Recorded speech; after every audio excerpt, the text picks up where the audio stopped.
Welcome. It's January 26th. This is the RambleCast. How is everyone doing? We got Corbin with us. Hello. And, well, you know what that means. We're going to make fun of stuff. Because, what else would we be doing here? Yes, I'm just putting my brain back together. Kind of scrambled at the moment. But yes, things are/will happen this week. There's a lot of stuff happening. Like Discord was down earlier. That was fun. There's been just an avalanche of leaks for stuff. I think most of what I've written in the past 2 weeks has been leaks. Just Isn't that always the way? Everything's getting so many leaks.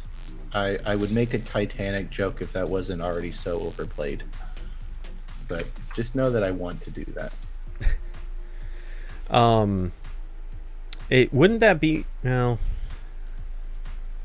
I want to make that joke, but technically I think that YouTube might trigger on that, so I'm not going to.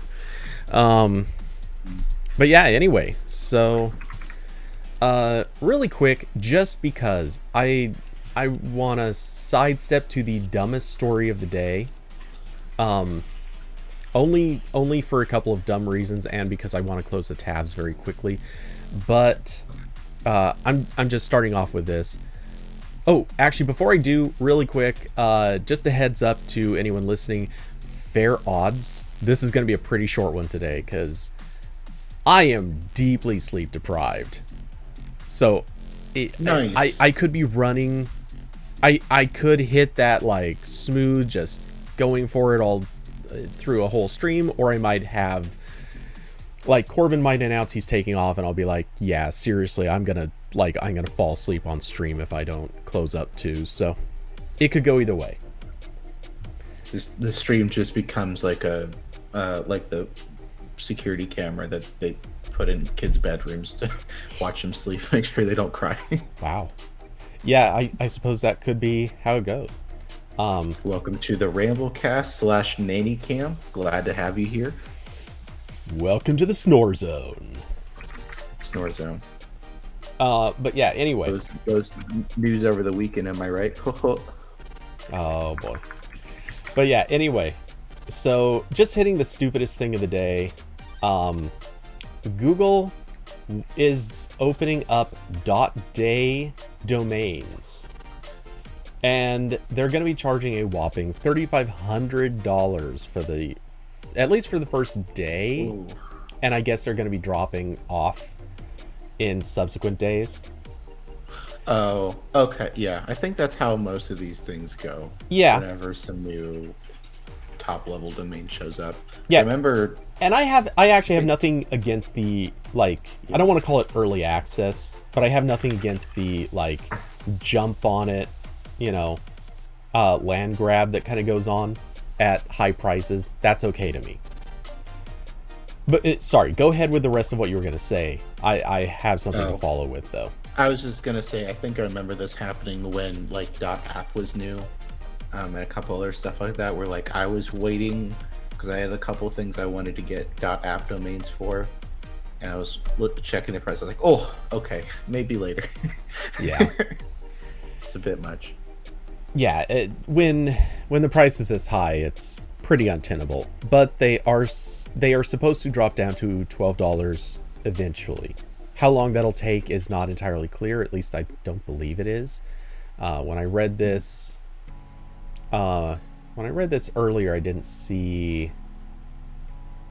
Yeah, I don't see anything specific. Oh, sorry, February 1st, they'll be at $12. Okay, that's pretty quick.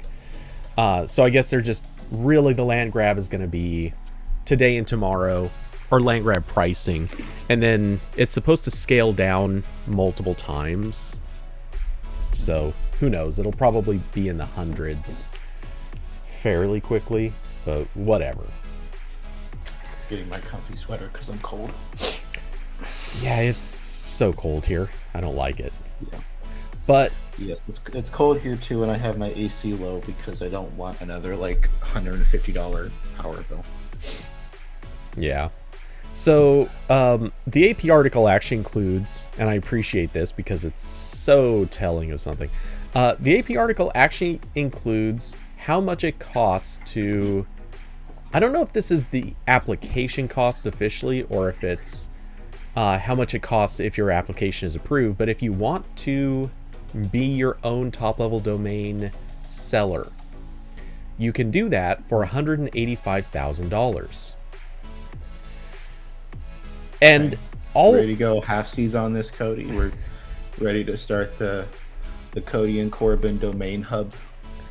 That would be hilarious. But actually, I wanted to bring this up for a slightly separate reason, and it's that I'm kind of actually sick of the extortion that this whole thing actually is. Running top-level domains, honestly, I'm starting to come to the conclusion it's a scam. Kind of like how NFTs have become this thing where celebrities feel this weird social obligation to spend, a few $100,000 to own a very poorly generated, like, ape photo. I look at this and it's like, how many companies just rushed out and just paid a crap load of money and will now forever and ever pay $12 a year for their domain? Microsoft, Facebook, Twitter. Well, I don't know about Twitter, but I guarantee half of the major companies out there just went out and bought .day domains under their name. Google probably made back their $185,000 already, just in the first day because of this land grab pricing. And for the rest of the time, they're going to be collecting $12 minus processing fees on all of those domains for every company that holds on to it. I'm just saying, I can't. This feels like a scam. I know there are definitely a couple where I don't think like normal people have ever been able to buy them. Oh yeah, there are a bunch. I know Google. Google. I think.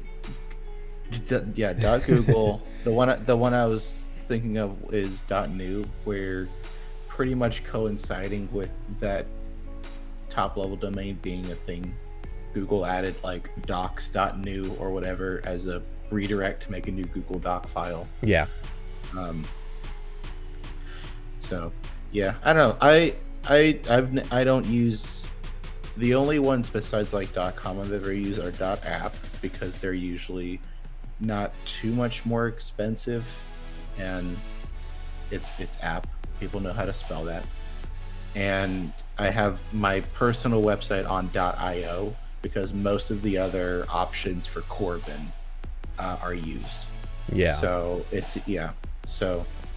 like I think Corbin.com is like a motorcycle company or something, so I'm not getting that one unless they forget to renew one day, in which case I will buy it and then sell it back to them for way too much money.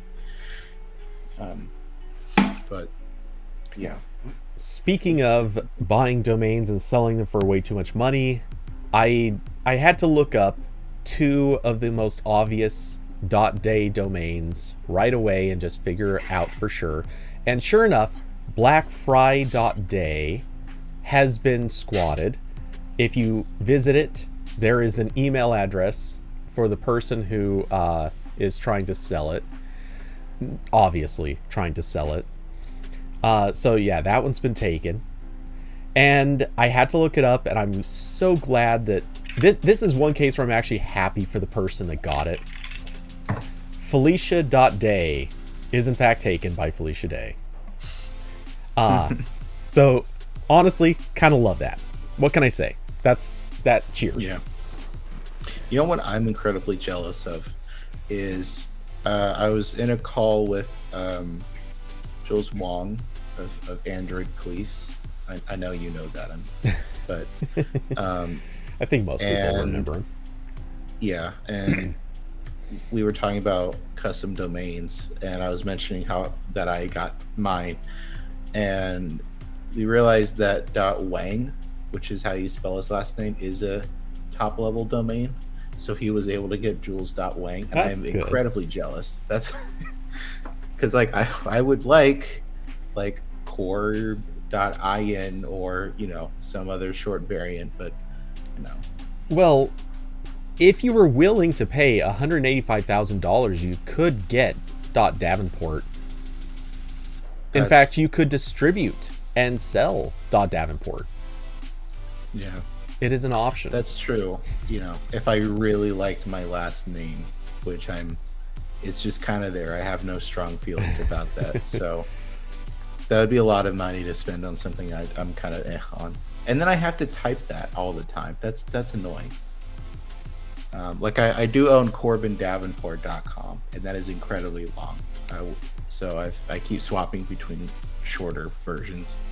Now, I happen to own CodyTunes.com, but it gets no use. I haven't updated that in forever. Yeah, I was looking into moving my domains to Cloudflare because they're trying to be a domain registrar now, in addition to the 70 million other things they do. But they don't seem to have that feature set fully packed out yet. Like they have very limited support for like email stuff. They're missing a lot of domains. I found. Like I was because I don't really love Hover, which is I'm on now after I switched from Google domains because I don't really like Google for that. So I'm kind of just perpetually unhappy with these companies. And I was looking at Cloudflare. I was like, I know what Cloudflare is. They're probably fine. I checked. They don't support .app at all, which is like half of my domains now. So I'm like, okay, I'll check in on you guys in a couple years. We'll see where you're at. Yeah, I have all of my domains with one exception on Google Domains now. I had it all on Namecheap, but I absolutely despise their dashboard. It is so bad. So yeah, I'm moving I already moved most of my stuff to Google Domains because of that ages ago, and also wanting to kind of separate things because there's that classic advice: never host and have domains at the same place. And for whatever stupid reason, I also got hosting with Namecheap. I have now killed my hosting plan with them very recently. In fact, it needed to happen. I'm unhappy with them on many levels. And so I only have one domain still there, and I'm gonna either move it or cancel it very soon. And I'm looking forward to getting Namecheap completely out of my equation. Yeah. Let's see. I don't know if Hover has any hosting stuff. I know they can. I don't host believe so. My email if I want, but I just have that as a redirect to my Gmail. That works. As weird as this sounds, and this should sound actually kind of weird, but I feel like I don't ever want to get hosting from a company that was notorious for advertising on podcasts, which again makes no sense at all. Just out of principle, you're like, you've tried way too hard to sell to me. I'm good. Yeah, that's kind of it. I really don't know why, but something about it something feels iffy to me. So that's exactly how I feel about NordVPN. Oh yeah, like, as far as I will never go with Nord. Yeah, like I know a lot of these VPN companies, they're kind of sketchy. From what I know, Nord is like fine. Like they're not like Proton VPN level almost. Yeah, assuredly. Yeah, they're not as bad as that, but yeah, but like I'm not doing. But no, there was, I forget what it was, but something about Nord came out a while back, and they weren't the best. They were definitely not the best. But they weren't as bad as some of them are absolutely horrendously bad. So yeah, it's not great. So, yeah, anyway. One of these days, I need to get my site actually running properly. Which, in all likelihood, means also moving it over to... I kind of want to just move it over to GitHub. Yeah, Truthfully, that's where all mine are. It's fine. I'm now actually wondering where the hell it's hosted. I actually need to figure that out. I think Cloudflare also has like a GitHub-like hosting thing, but no, I just use GitHub for everything. It's fine. It usually works. It supports the HTTPS. It's perfectly acceptable. The only thing I do not host on GitHub is one web app I have, which has to be PHP for a couple different reasons, and that is on Heroku. But everything else is GitHub because it's fine for static stuff. And if you want to go crazy, you can, do all the GitHub action stuff and make it somewhat dynamic, but that's a lot of work. But yeah, you just throw up the HTML files and call it a day. It's great. Carson, GitHub gives free hosting. Yeah, I know. In fact, I actually just moved one other site over to GitHub. The only problem with GitHub that I found, and actually, Corbin, I might hit you up for some hint on this later. GitHub does a really weird way of managing resources.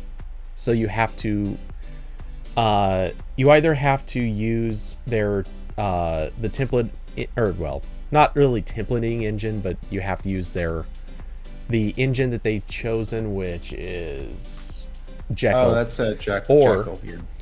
Or you have to link stuff to the CDN that GitHub to GitHub CDN address. You don't link it directly to a file in a relative path.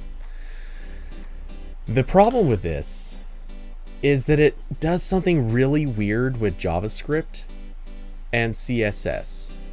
So the site I just moved over, I can't get it to load the JavaScript and CSS. At least so far I haven't been able to. And this is just like HTML files and stuff. Yeah, right? just static HTML. I think I vaguely remember something about this. I think this is an issue with like external resources. I think Seems to I'm be. not sure. Or that would be my guess. I haven't fully tested it yet, but I vaguely remember something like this where like GitHub doesn't serve the files in the right MIME type or whatever, so browsers just don't know what to do with it. oh, that's weird.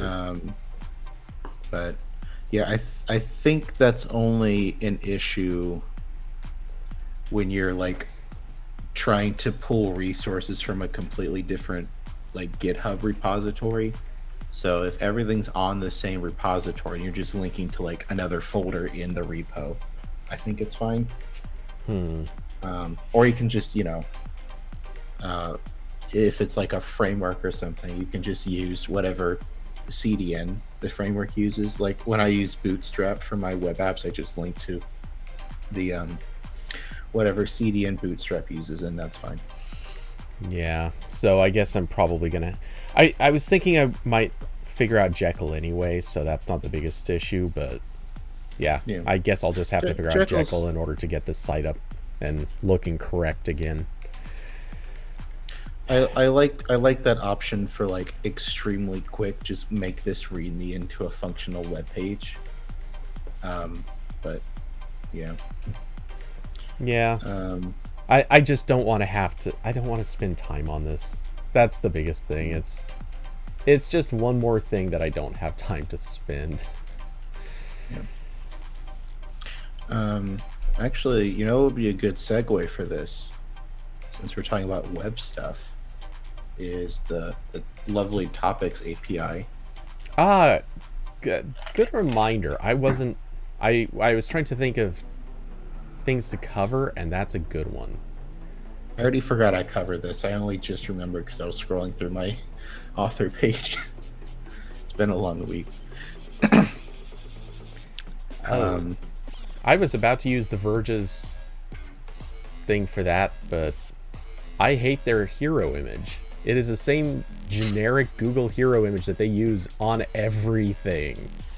Well, one of like 3. So let's see. Does XTA have a better one? It does not. Okay. No. It's just the look. I was like, I've already spent Chrome way too much browser time logo. on this. Yeah. Yeah. Oh. Accidentally started playing Spotify because I tapped my ear. Cool. All right. Yeah, so this was that thing that Google introduced like it was August of 2019 when they first proposed this technology. They used 2 names. The sort of public-facing name was Privacy Sandbox, and the internal name was Federated Learning of Cohorts, or FLoC. And basically, this is supposed to replace third-party cookies to track people across the web, because cookies are bad, except they're mostly bad because they're used for targeted advertisements, and this is also doing targeted advertisements. So I don't really know how much of an improvement this is, but anyway, they tried that, and it was not a good idea. Once again, this was one of many things Google has tried to build into the web browser that it thinks it's a good idea, but no one else really wants to do, like that absolutely asinine thing they put into Chrome like 2 years ago, where the website can change like the URL bar with a signed exchange that they did for AMP. They just did that for AMP. No one else used that. It was just for AMP. And that what was that other thing? Oh yeah, when they tried to put their Dart virtual machine into Chrome, no one else really wanted to have a completely different VM in their browser next to the JavaScript VM. That was another thing. But Google was like, okay, fine, we won't do that. The funny thing is, at least I think there would have been a reasonable level of, hey, sure, let's do Dart. That one at least is viable. Yeah, Dart has practical uses. And it would have served the actual benefit of maybe, just maybe, getting JavaScript the hell out of the web.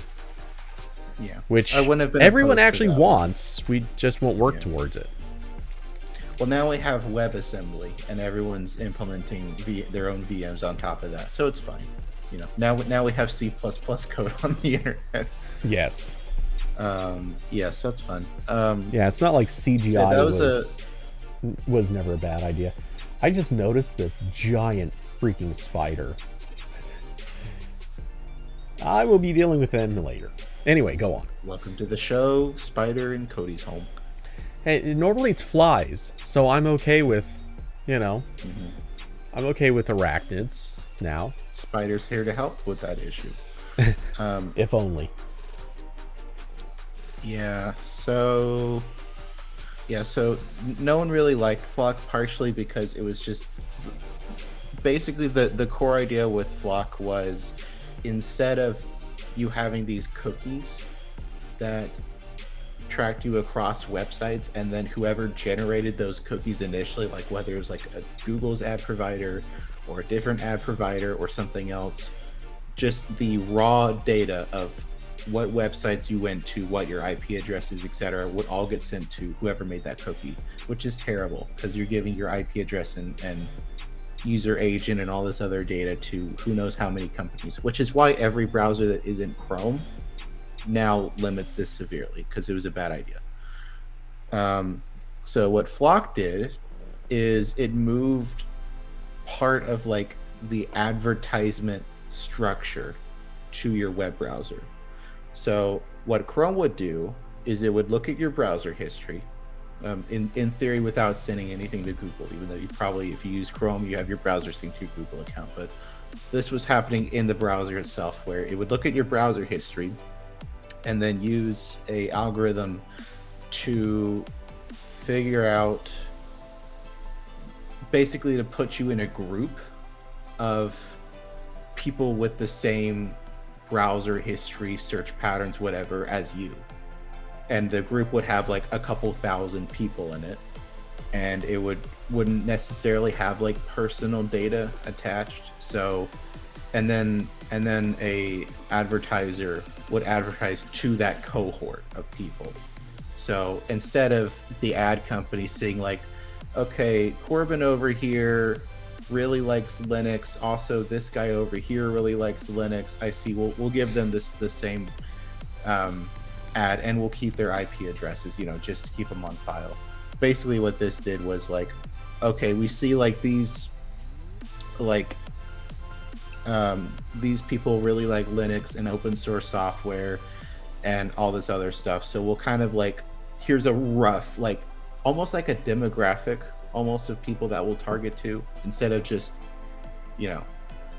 basically it offloaded the part of the targeted advertising industry that is the most privacy invasive to your web browser. So in theory, none of that is going out, but it's still targeted ads, which is by definition the opposite of privacy. So no one really liked this.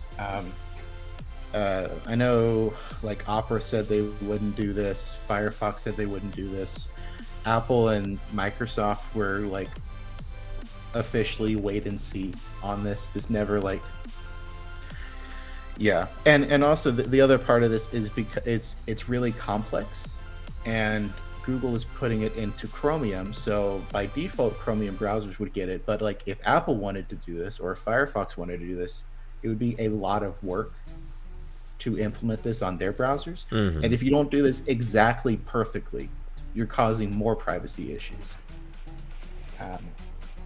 So bad idea. Maybe slightly better than cookies, but that's a very low bar. Well, so I will agree, but to different scale.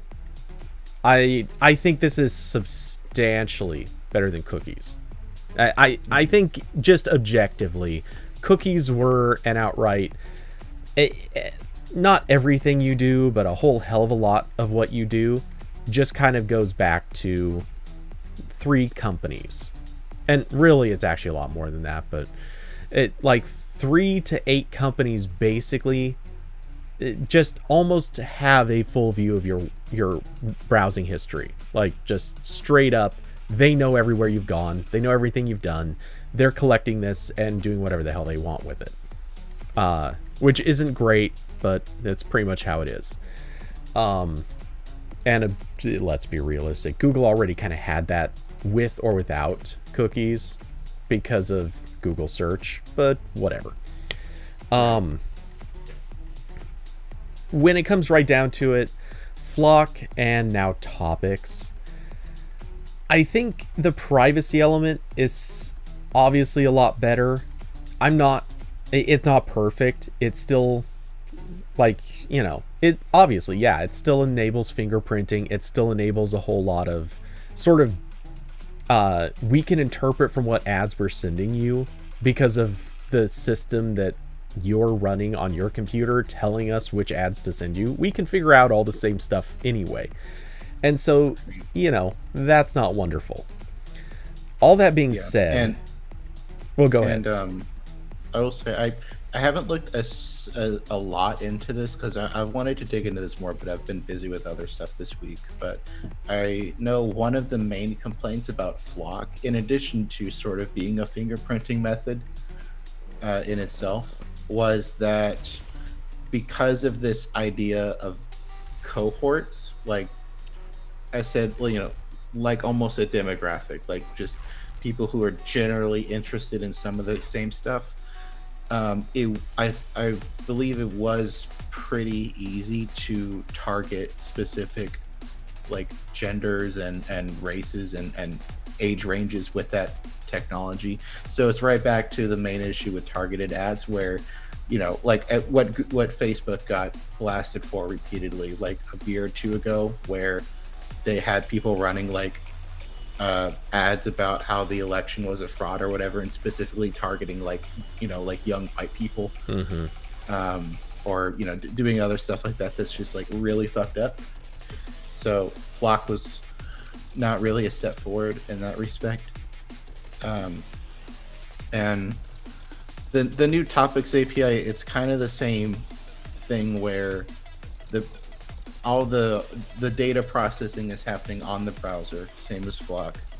But instead of like trying to group people together based on shared interests, they basically put them into check boxes, and they have these interests or the topics predefined. I think there's about 300 of them, which is a step down from the, I believe, couple thousand cohorts that they had before. So this is much broader, which should mean much less creepy, but also means potentially that this is far less helpful than our current targeted ad infrastructure. So don't actually know if advertisers will be on board for this because they can't be as creepy as they wanted to be before. Well, I would, when I first heard about Flock, one of the things that jumped out at me is, even though it still technically enables targeted advertising, it becomes in practical terms, it actually becomes very likely an excuse for not paying sites as much, because obviously the ads are not as targeted. Right. And so like this is the difference between like TV ads and internet ads. Like there's a reason why internet ads pay extremely well, because they have very rich data. And this tones that back a little bit. But not entirely. It's still targeted advertisement. You know, this is still very much the industry is regulating itself, but not that well moment. Yeah. So, but yeah, like some of these interests are like auto and vehicles, rock music, like pretty vague stuff. So like it's better, but also again, because it's not as specific, advertisers might not be happy. But I don't care what they think regardless. But that is like Google's trying to please both camps here. Well, just regarding the number of groupings, I have a funny feeling that this is one of those things where today it's 300 topics. In a year, it's going to be 800. In 2 years, it's going to be like 20,000. They will add more. Just common sense, they will add more. And I'm sure that is baked into this. They're just trying to present it in a way that looks less creepy. Because, you know, today if you say, oh, well, who's into rock music? And who's into cars? And who's into technology? Like, that stuff sounds like it's not targeted advertising. It's just gently aimed advertising. And you know, that sounds okay. People aren't afraid of the idea of, oh yeah, I like rock music. I don't care if it shows me some ads that are kind of down that line. But, you know, let's be honest. They know full well that there are topics like, just because it is such an easy one to make fun of, NFTs. There weren't any NFT bros 2 years ago. But man, you want to be able to advertise to that group today. Because you know those fuckers will buy anything. Well, I mean, let's be honest. Half of them are going to be calling for better help within, what, the next 6 months? Yeah. Yeah. Oh, slam dunk. I mean, is it if it's true? Like I remember when one of the first like big Bitcoin crashes happened a couple years ago. The whatever Bitcoin subreddit, like the pinned item was like the US suicide hotline number. Like, hey, just letting you know, maybe they shouldn't have put all their life savings into fake money, but well, all money's fake, but yeah. Anyway. Yeah, so yeah, this is better. I really still do not like a advertisement engine running on my computer. That still creeps me out. So still not going to use Chrome. I imagine Firefox will never implement this because it's a lot of work. And again, like this is the same thing as Flock, where now the responsibility is on the web browser to correctly parse your information and do it in a way that lets advertisers access it, but not also be used for harmful fingerprinting and stuff. So, and realistically, that's it. There is no way you can do that. There's always going to be fingerprinting. No, yeah, and there's some absolute, like, every time I read about web fingerprinting, I'm almost amazed at how crazy it is, because like some of it is fairly easy to block off. Like a lot of times they'd use like the user agent stream in your web browser. So Apple started reporting every iPhone is just iPhone, stuff like that. Well, and now it's getting they did that for more than one reason. Yeah. And now there's like even crazier stuff where I was reading, there was one report where sites were using the accelerometer API, which is you don't need a permission for that, because like why would you? It's an accelerometer. Right. But they could use that to determine like how people were like holding their phones between pages. Like are you like moving around a lot as you're like tapping on links? Probably not. That seems like a proof of concept idea for tracking rather than actually something that would be worth doing, because at this point there's like 50 other things you can use before you get to that point. But there is like some crazy stuff there. And I'm sure to some extent, like literally any single thing that you don't need a permission for, that you can read from your that you can read in any way, shape, or form, down to like how long people press when they're scrolling or things like. I'm sure you can fingerprint in 1,000 ways, but and there's a lot of variables that you can get. Like user agents still have some amount of data. You combine that with like the screen resolution, which is easy to get. Like network status, other stuff like that. Like it's not too difficult, but that reminds me. So, I don't know that I ever put in. I think I still need to fix this. I wrote a tool for my movie updates to do web scraping. I think I always intended to put in user agent switching, and I never did. I need to go back and do that. But oh well. I was actually working on a thing where I'm working again on a free DOS distribution that I was working on like 5 years ago, because I was like, that sounds like a fun thing to pick up again. And part of it is I now have a build system that grabs packages from the free DOS software repositories when it's building the install CD. And I found out that server was limiting requests from curl. So I just had curl use my Firefox browser agent. Boom, done. It's nice. There's a lot of websites that do that.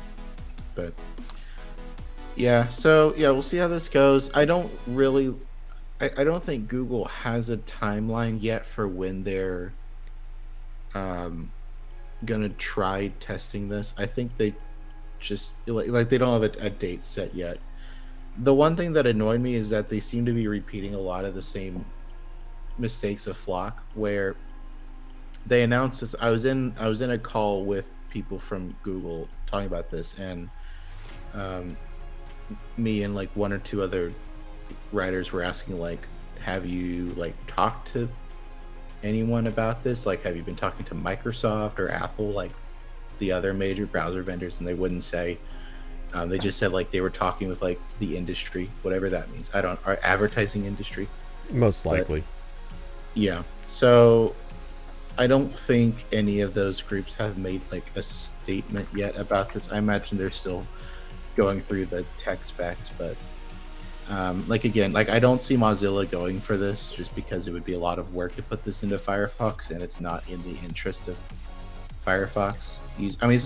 This isn't in anyone's best interest, if we're being honest. This is just, Google using Chrome to help its ads. Yeah. In a way that's slightly less creepy than it's doing now. Yeah, I mean, practically speaking, when you look at the browser developers, specifically the browser developers, you always have to ask the question, to what level does this benefit them? Anything that comes along, it doesn't have to be just this. Obviously, Apple's sort of famous for pointing at a whole bunch of things and saying, nah, we just don't care about that. Thanks. Try again. Or we'll get to it if this becomes super popular. Yeah. Does it interfere? Does it compete with our app store? If it does, go away. Exactly. So yeah, browser makers are obviously influenced by how much something benefits them, and so far, with the exception of Microsoft, I think most of the browser makers don't actually run advertising in a way where this helps them. Right, like all of them. Basically, the main selling point for every browser that is not Chrome at this point is either some variation of respecting privacy or outright blocking ads, or both. Right. And of course, those are intertwined. Like a lot of the stuff that's like just like a privacy blocker, like Firefox. Like Firefox doesn't advertise. I don't think that they block ads, but because they block tracking scripts, and most of those are used for ads, like it's a side effect of that. But yeah, so I will be curious. Really, the only two companies that matter in this situation besides Google is Apple and Microsoft. And Microsoft is just using Chromium, so they'll get this whenever Google puts it into Chrome just by default. But the question is, will they rip it out of Edge? I don't know. They were kind of wait and see with Flock. I think they might.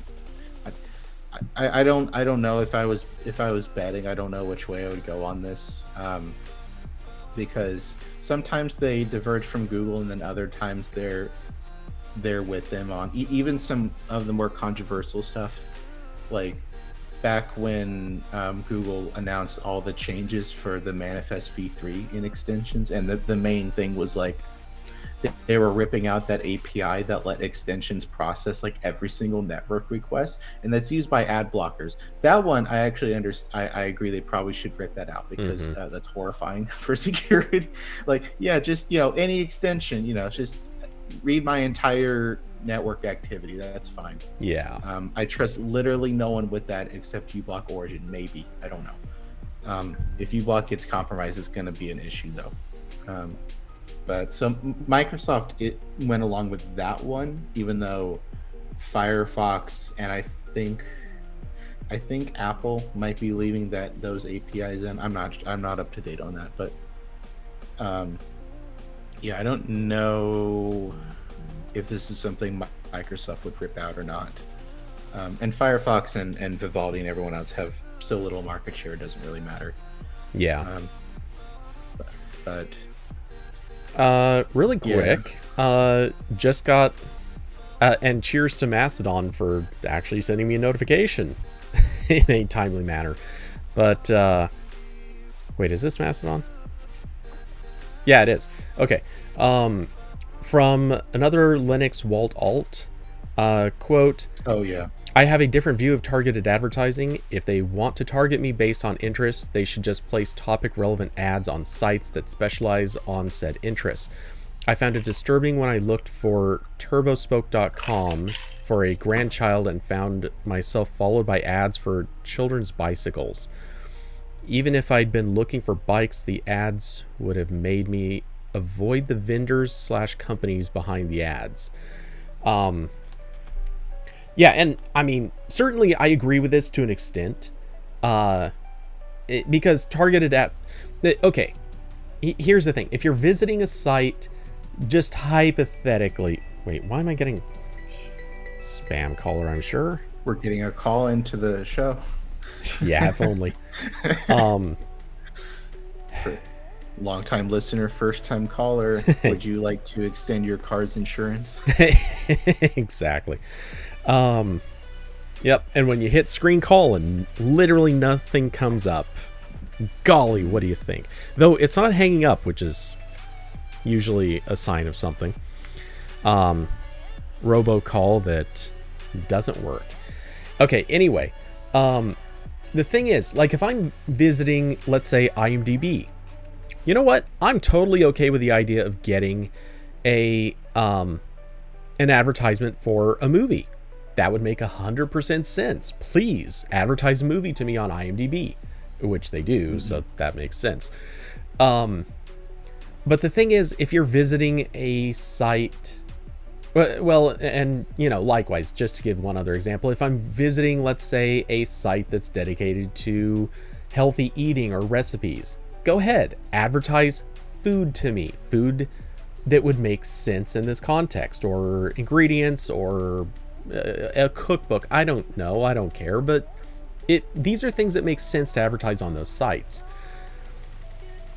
If, on the other hand, I was visiting, let's say, a blog dedicated to entirely open source software, and this isn't even a good example because I can think of things that they could advertise, but the reality is their site's focus is on something nobody pays for, and outside of maybe trying to sell computers to people that you would run that software on, it's kind of hard to think of things that they would actually advertise. And the list of the companies that are willing to advertise with them might not be that long or that wealthy. And there are certain sites and certain topics that honestly you'd never be able to find advertisers for. They either because there aren't advertisers, or the advertisers frankly would be too poor to pay to get on those sites. And a lot of sites don't have the bandwidth to try to work with the people or different companies. Obviously, there's a place for middlemen in this equation, but yeah, it does become a problem. So here's the thing. I don't mind targeted advertising in the general sense, but I agree in the much more specific sense of I don't want targeted advertising to become tracking. Right. Yeah. That's my issue too. And like I also, yeah, I don't have anything to add. I really do not like the ad industry, especially online advertisements, because it's really not good, and it's had so many privacy issues. And I say that knowing full well my income comes mostly from that. So if the entire targeted ad online industry collapsed, catch me at Target pushing carts again, like I did in 2016. Yeah, I mean, I don't like the industry as it is because, well, as Carson just brought up when he visits Android Police, he mostly gets ads for Pixel phones, which, lucky you. Honestly, what do I get when I visit Android Police? I don't even know. Yeah, sorry, but I absolutely ad block AP because I cannot. Feel like that says it all. I cannot. What do I get? This is probably risky, but I'm actually going to share my screen as I do this. So let's see what the advertisers think I care about. We'll close the auto-playing video because, oh god, I hate auto-playing videos. Okay, so I get three different ads for Progressive. So it obviously thinks I need insurance. There's that damn, oh wow, Progressive. It is all Progressive right there. The Forever spinning top, I see that. Another Progressive ad. Jeez, how much they gotta be spending a fortune. One for Fred Meyer Grocery, which, okay. One for E-Trade. All right. No reason that would happen. T-Mobile. Let's see. And as I go further down, B&H kind of makes sense. Camera gear, I get that. And the Moto G, Stylus 5G. Yeah. And also, like, Google ads are supposed to not just use everything they've been collecting on you, like the stalker they are, but they're also supposed to use the context of what's on the web page. So, you know, like it's pretty often where I'll write an article about something, and then I get ads on that article for exactly what I was writing about, which is really funny when the article is about like some way they screwed up. Yeah. Which happens a lot. So yeah, I'm okay with the idea of, I certainly encourage sites to have ads that are content oriented. So, you know, Carson getting ads for Pixel phones, like, that's awesome. That makes total sense. The only thing is, Carson, I'm sad to say this, I don't recall at the moment if you have a Pixel 6, but the irony to serving somebody Pixel 6 ads right now is they probably either have the phone or they're definitely not getting it. So, yeah, it's that ship seems like it's very likely sailed. But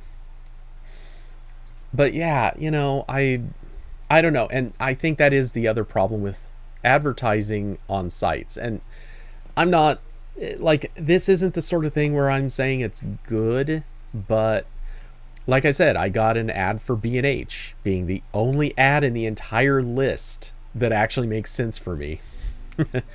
But the fact of the matter is, I'm not going into E-Trade. I'm not going to be going on to Progressive and getting anything there. That being said, if they showed me ads for something else, the odds of me, well, assuming I don't block the ads entirely anyway, the odds of me buying from those ads are low, but at least there's a higher chance of buying from those ads if they show me something completely different that is something I actually want. Well, and also advertisements just to trigger memories of that they exist are a thing. Like, they win even if you don't click the ad a lot, right? Like when Coca-Cola advertises on TV. Like, yes, I know what Coca-Cola is, but they really want you to remember, so the next time you're at the gas station, you get a Coca-Cola. Okay, I just for laughs, I don't know why I'm bringing this up, but just for laughs, did you know that now it's official that Coca-Cola is for Democrats and Pepsi is for Republicans? I'm not kidding. This is now a thing. I don't know if that checks out, because Coca-Cola is based in Georgia. Well, apparently Pepsi sent a ton of money to a bunch of Republicans, and so there was a boycott Pepsi thing that popped up, and then it was I guess someone went digging and found Coca-Cola actually did some things that Democrats like. It's this whole thing. Anyway, it's just yet another, oh my god, are we really at this level of stupid now? It's another, well, I'm sure it's another moment of like, oh wait, every single company donates to political campaigns, like every single one. Yeah, exactly. Like, can you not, please? Like, yeah. Yeah. Fun fact: both Pepsi and Coke donated the same $100 to literally every candidate. It happens, but I'm gonna run for president, just so you can collect just a very small check from like every company based in the United States, and then drop out. Okay, so what you're saying is you're going to run the wedding registry scam. Yeah. Hey everyone, we're getting married. We're registered here. Send gifts. Or the Bloomberg presidential campaign. Yes. Oh God. Oh, jeez. Moving on to But things that aren't as depressing as the ad industry, unless you want to add something. oh, there was. Okay. I was also going to make one quick joke off of the ads remind you of something, and that had to be, honestly, I had forgotten E-Trade existed. So yes, ads just successfully reminded me of a company that I completely forgot about, and let's see, in 15 minutes I will have completely forgotten about again. Cheers! Good for you, E-Trade. You won that moment. They're really trying. And it cost you way too much money.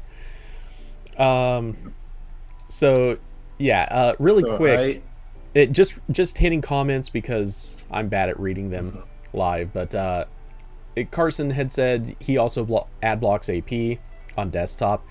None of us blame you. We all block AP, XDA, The Verge, and pretty much everywhere else, right, Corbin? Well, I'll admit I it, do you the ad thing block. where I tracker block, but as I mentioned earlier, that's kind of the same. It same really thing. is. So, yeah. Although I did go a step further on Android Police, where I went into my inspect element menu and figured out what the service Android Police was using to serve those pop-up videos, and I did block that on my network because those are kind of crazy. Yeah. So. No, that has to die. And without going into detail, I will just say there have been numerous complaints from the writers to we'll call it administration, saying, please get rid of this. We hate it. The readers hate it. Yeah. Everyone complains. Please kill this with fire. And I mean, I think this is everywhere. Like, this is like, these are never things that like the people who are making what you're reading are on board. Like, no one writes something they're proud of, and then someone slaps a giant sticker in the middle of their paper, and they're cool with that. Like, I remember there were a lot of ad issues at PC Gamer, and the writers would always be complaining about them because they were bad. Not much ever happened, but yeah, it's never the people actually writing the stuff that are on board with that. Very rarely. Every once in a while it happens, but it's pretty uncommon. That being said, believe me, if I ever had the opportunity to choose the ads that were shown to people on some of my articles, there have actually been a few times that I thought, I really hope certain ads show up.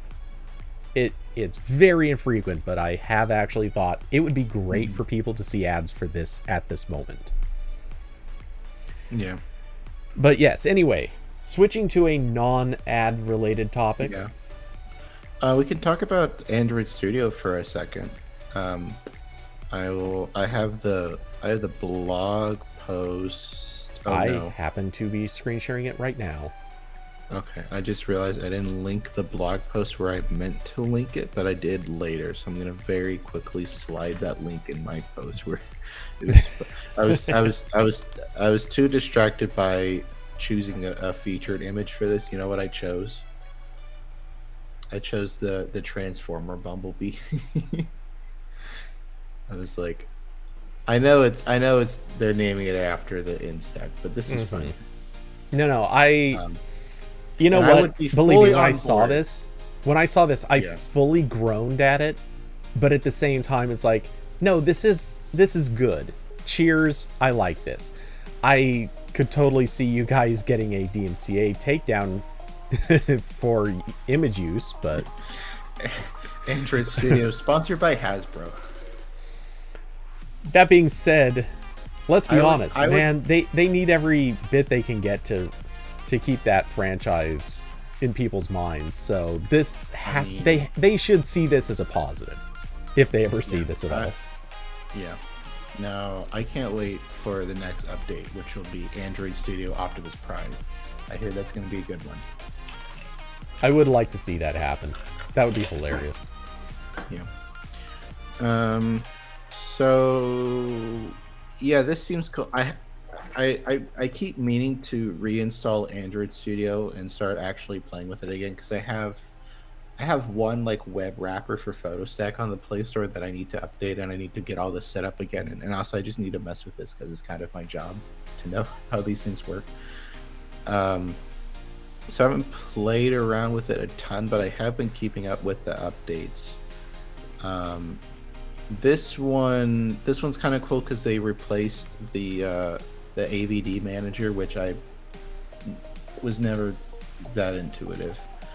And they have a new device manager screen that kind of has like a tab for all your emulators and then a tab for all your real devices, and it has like these very nice buttons you can click to bring up like the file system for a device or duplicate it or wipe it or whatever.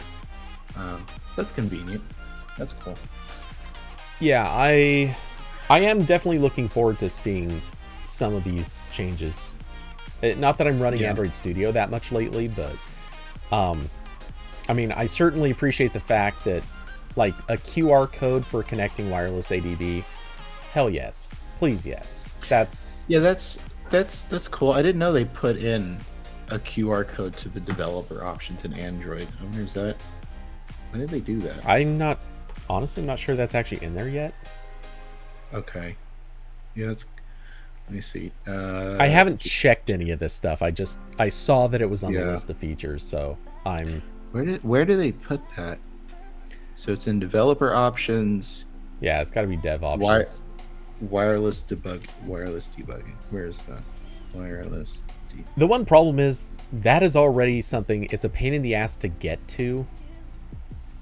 Yeah. So, there must be. You must be able to open that with an intent.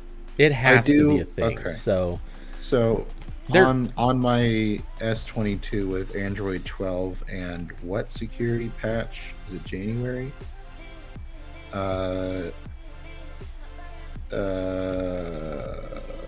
Yes, the January patch. I do have this QR code menu on my phone. Okay. When I turn on wireless debugging, there's a button. I'm not going to show it on the screen because I think that's the opposite of what this is intended for. Here, let me just show you a hashed version of my phone password. Here you go. I'm just curious if. Okay, I don't see one. I just want to know, like, is there a shortcut to getting to this? Because there should be. It's something I would definitely want. Yeah. But I might look into that later. If not, like, that's because I assume that's something you'll probably have to go into more than once. Yeah, probably. Yeah, so that's new. I saw they also they're trying to unify all the like integration testing on Android Studio and Gradle. That's probably great. I've never worked on anything important enough to have continuous testing, but if I did, I'm sure I'd appreciate that. Other stuff, there's better stuff in the profiler now, so you can kind of tell where an app is screwing up where it shouldn't. The interactive preview for like compose stuff is better. So they already had the thing that a couple IDEs have now where when you type your code it shows like a preview of it, like as you type. You don't have to keep recompiling it, and now there's like some level of interactivity on the preview too, so you can it's not just like a static. You can't interact with this until you do a full compile, that's kind of cool. I don't really know how that works, but that's neat. Mostly just developer improvements. One thing I mentioned this to Cody before the show started. The one improvement I'm excited here for is the platform tools package, which includes ADB and Fastboot and those kinds of apps, are now universal binaries on Mac. So they're not just running in the Rosetta compatibility layer. If you have a fancy new M1 Mac, they're native now, which should mean that Google says that it runs way better now on Apple Silicon. Which, yeah, yeah, that checks out. And I'm excited for this because my Nexus Tools installer, I had to go through way too much work to properly detect Rosetta, and then like walk the person through enabling the Rosetta layer. I didn't even know on Mac Rosetta is not enabled by default, so I had to figure that out as I was adding this. So that was a pain and a half. Also because now I have Nexus Tools at Dart because it was not reliable in its old form as a very long and complicated bash script. And Dart kind of does, I believe Dart does support compiling on ARM Mac now, but I don't have an ARM Mac, and GitHub doesn't let me run a cloud compiling action on an ARM Mac. They don't have VMs for those. So I can't support that. So I had to do all this other stuff for Rosetta. So anyway, once Google updates that package, which they have not done yet, even though they say it's there, once they update that, I can put that into Nexus Tools and then rip out all the code I have for showing warnings about Rosetta and all that other nonsense. So that's what I'm happy about the most. This sounds like one of those say what you're thankful for Thanksgiving kind of moments. This is very much this is for Corbin. Now, what I would really love them to do is finally compile those platform tools for ARM Linux, because they have never done that. That's never been a thing. Even though the Raspberry Pi has been around for like a decade at this point, and now there's more Linux ARM machines showing up, and like, there are ARM Chromebooks. Like I have analytics on Nexus Tools that tells me how many people use it, and it tells me what operating system they're on and what CPU architecture they have.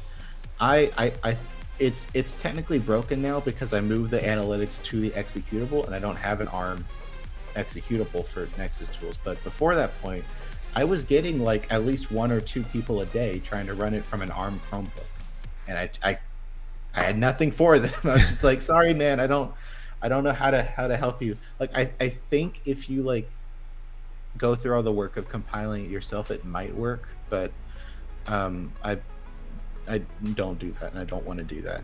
They just need to make that a thing. Yeah. And I know like why, because like I imagine they would only do it if they want to bring Android Studio to ARM Linux, and there's not really anything ARM Linux that could run Android Studio well. Even and the same goes for ARM Windows. I don't think Android Studio is on ARM Windows either, because there's not really any good ARM Windows hardware yet. So that's something I wish they would do. It's kind of annoying they don't. Well, yeah, certainly agree on that. But and it's especially annoying on Linux because unlike Mac and Windows, Linux doesn't have like a translation layer for x86 code. Yeah. Because on Linux, everything's just supposed to be open source, so you recompile it, and then put it in the package repo. But yeah, I don't. Well, ADB is open source, but yeah. Anyway, they just need to do that. Yeah, certainly agree. I was just checking, making sure a few of my updates were installing. But yeah, I would love to see ADB fully supported across all the platforms, because why shouldn't it be? And yes, you could cross compile it yourself, but how many people really need to do this or want to learn how? Yeah. That remains one of my biggest nitpicks about a lot of things. Is obviously, yeah, people probably should kind of either learn it or know how if they're going to be using something, but You know, that's sometimes asking a little too much. It's like the difference between using like Ubuntu Linux and using Arch, where Arch is like, bro, you're doing everything yourself. You better figure this shit out. And Ubuntu's kind of like, everything's kind of available. Like I think, you know, like ADB is in the Ubuntu repositories, but I don't. Okay, it is on ARM64, but I think the issue with those usually is that they're out of date compared to what Google has. Which is part of the reason I made my installer in the first place, because the package repos were usually really out of date because it was up to Ubuntu or Debian or whoever to update those. But yes, hopefully they get on that. David in the chat said, love the update to the music shopping extension, Corbin. Yes, that was the other thing I was working on. Is I have a browser extension that plays the Wii Shop channel music when you go to Amazon or another shopping website. And I made it as a joke, and a couple hundred people installed it.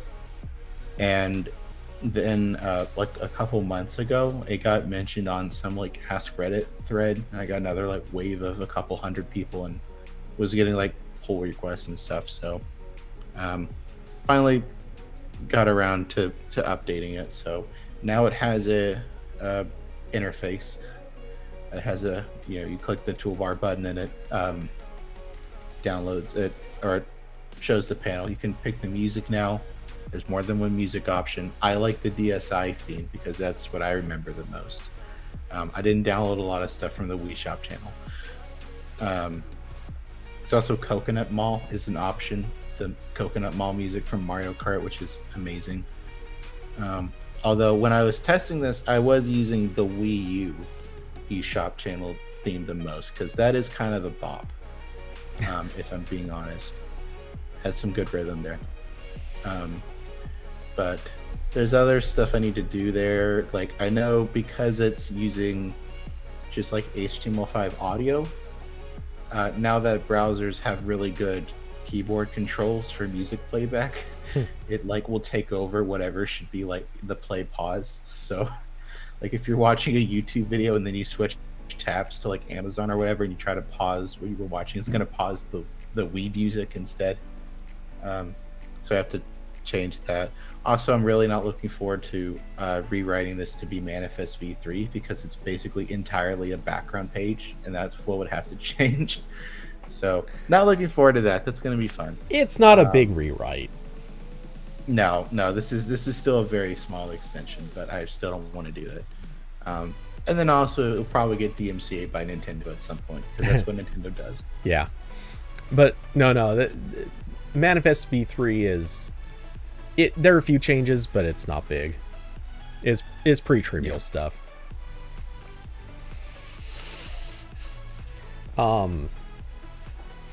Yay! I've now updated all of my ADBs on both my computers. Hooray! I'm special.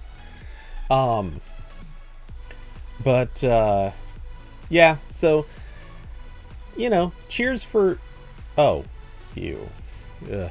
Okay, I don't care about this anyway. I just made the eternally stupid mistake of allowing Gradle to do an update to my project, and I look at it and somehow it just made some piece of code it now throws an error. This is a sample project, so I don't actually care, but still it's like, why? You know, if you're going to do the whole auto update thing, auto update in a way that works. I don't think that's asking a lot. Yeah. That being said, we're gonna quickly go in and just delete this stupid sample project I was working on because it doesn't need to be here. Yeah. So I'll probably stick around.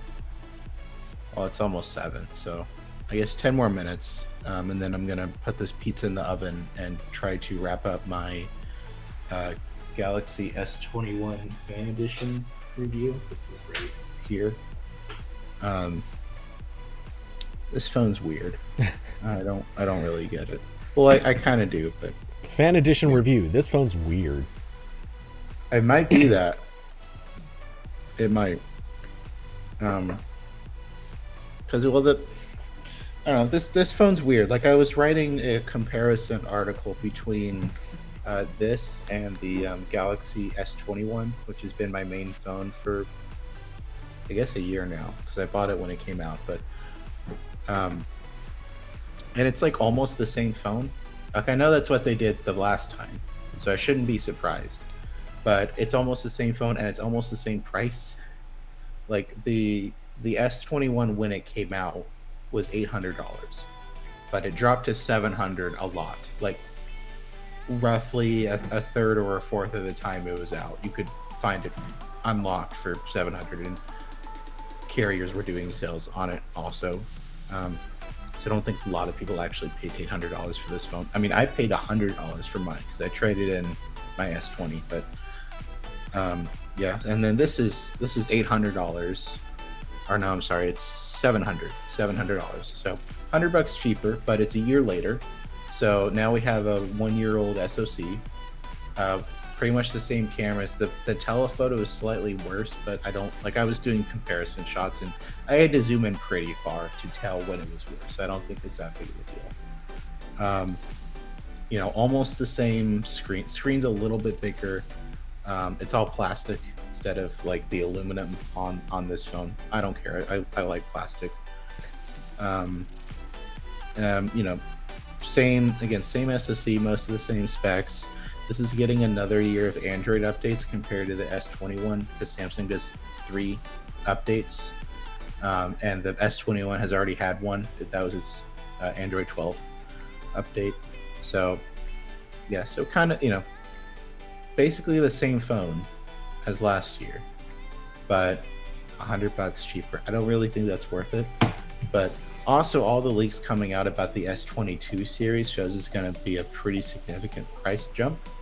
So I guess this is just I don't know if this is Samsung wanting to do it this way or because of the chip shortage being what it is. They're just they've got a lot of these old SoCs lying around, but it's just a very weird phone. I wouldn't say anyone should buy this until it's on sale. And even then, I don't know what sales will be like on the S22 series. Part of me wonders if maybe what's happening here is obviously they know the price is going to go up on the S22. That's pretty much that's what all conclusion. I don't think US pricing is leaked, but like all the Europe pricing has, and compared to last year, the prices are up. So they'll probably be up a lot in the US too. But so what I'm thinking, kind of my like boiling over theory here is what might happen. They know that phone's going to come out, and I'm sure they'll still do their like big trade-in deals. Maybe they won't. I'm just kind of guessing here, but assuming that they do big trade-ins. When it comes to people who don't want to buy the expensive S22, I wonder if they're going to be I wonder if Samsung's goal here was to put out a phone that it probably serves 2 purposes. One, I bet it saves them a lot of manufacturing costs somewhere. Like maybe they changed a couple of parts, and in that change, maybe reduce their prices a lot more than we would have expected. And second, probably to get a phone out the door that's going to be kind of like just their objectively lower cost, more accessible phone that they can still call current. Because obviously if it's replacing a phone that is now a year old, logically you want something more current if you're going to be pumping it out, and it makes it a little bit easier to market to carriers and to customers. I don't know, I'm just thinking that this might be one of those multiple purposes were served by pushing this phone out the door. Yeah, well, this does have multiple purposes in that it's a replacement for the S20 FE technically, it's I don't know if it on a like consumer advice level, it's not a replacement for the S21. But if you go look at like Amazon and Best Buy right now, Samsung is done making S21 phones. Like they're just not in stock anywhere. So this is kind of replacing that whole lineup. But also that's what the S22 phones are supposed to do.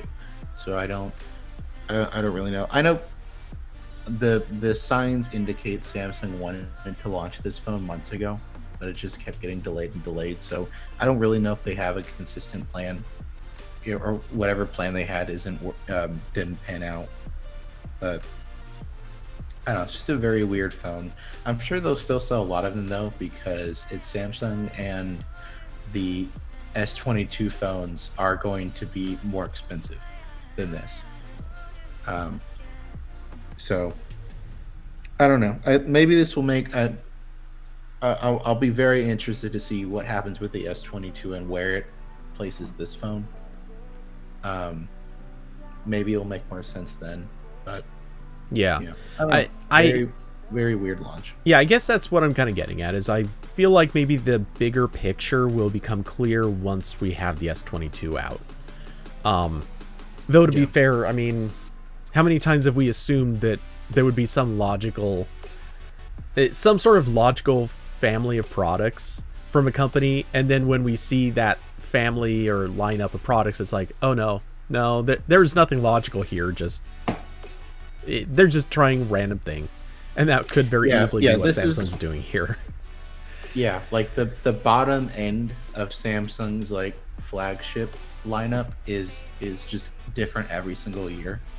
Like for the S10, they had the S10e, which was both a unique phone because of how compact it was, and also it was an answer to the iPhone XR, which was Apple's like kind of budget flagship phone at the time. It was the same price. And then they did the S20, and that like wasn't.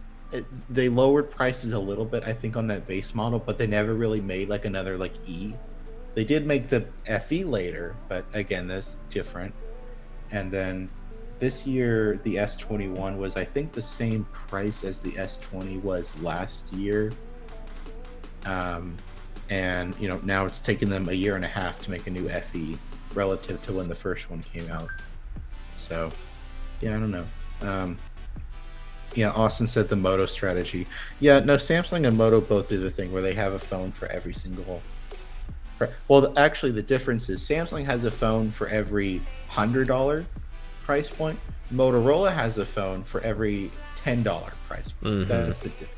Every $10 increment from like $100 to $500. There's a Moto G somewhere. Yeah. Yeah, and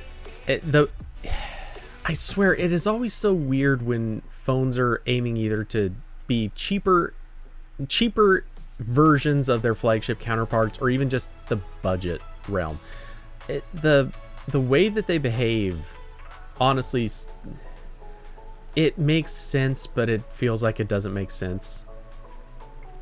No, which they keep changing it, and also this is also a weird place for smartphones in general, because Apple does this entirely differently, where you buy the old phone, right? The new iPhone comes out, the last one becomes free on contract everywhere, or it's cheaper, or they have the SE. But like no one in the Android world really does that, because they don't want to update their phones for forever. So I was gonna say, yeah. I think like the only time I remember seeing that anytime recently was, I believe, when the S20 came out, like that series of phones. I think Samsung said that they were keeping the S10 phones in production, as like the budget option. I don't know how long that lasted. Probably not that long, but yeah, I don't. It's like I guess I feel almost like a lawyer here, where this is really confusing, but because it's my job to try to parse it, I don't know how I feel. If this was simple to understand, I would have less income, but it's very weird. Um, and also, this year's also kind of weird because they're kind of changing what the Ultra is.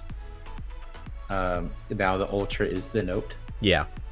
which I guess makes sense. The Note hasn't really had a reason to be its own thing for like 4 years. Like as soon as the S phones got as big as a Note, all the Note had left was the stylus. Yeah. And well, and of course it's very specific software features, but yeah. That's a yeah.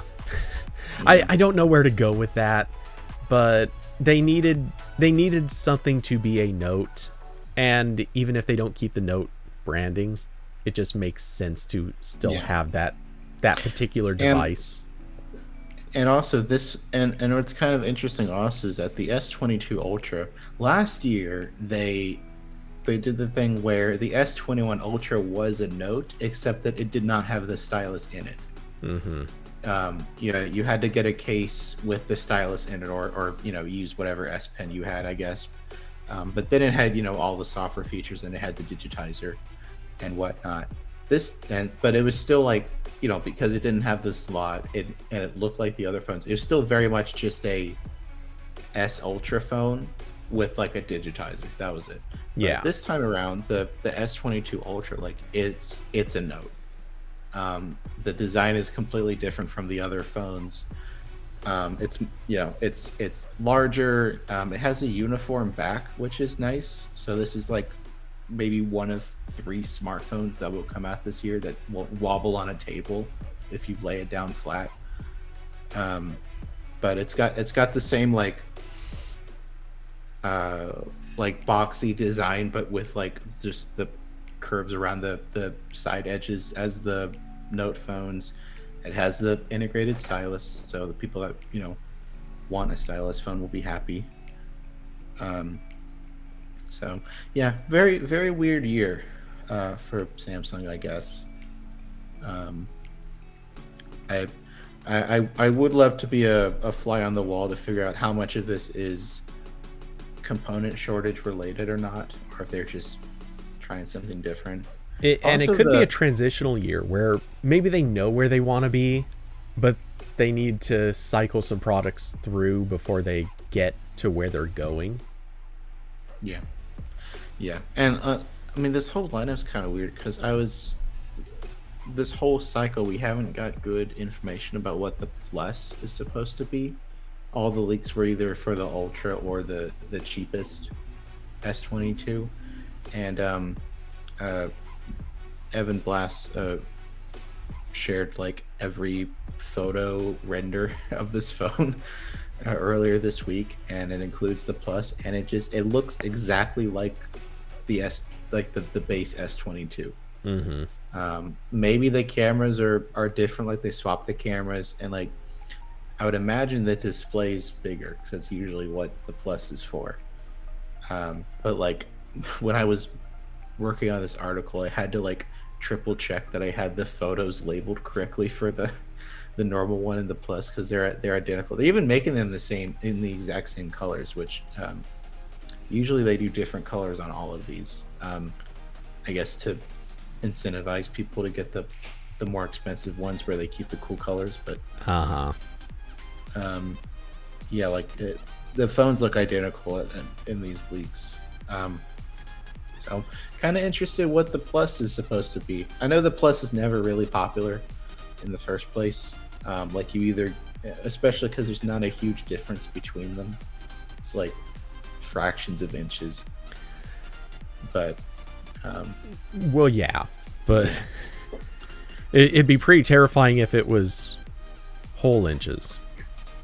But yeah, look, if that means making the base one smaller, so there's more of a reason for the Plus to exist, I'd be all for that.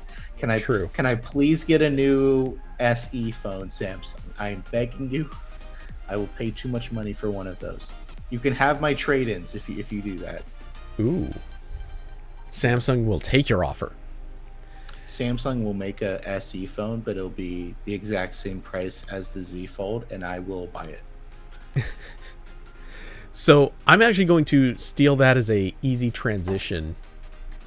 A quick point that came out, at least a little bit of rumor mill material, is that the Pixel Foldable, whatever it will be called, is apparently going to be aiming for a $1,400 price point, which would make it the most expensive Pixel to date if it actually happens, though not by much.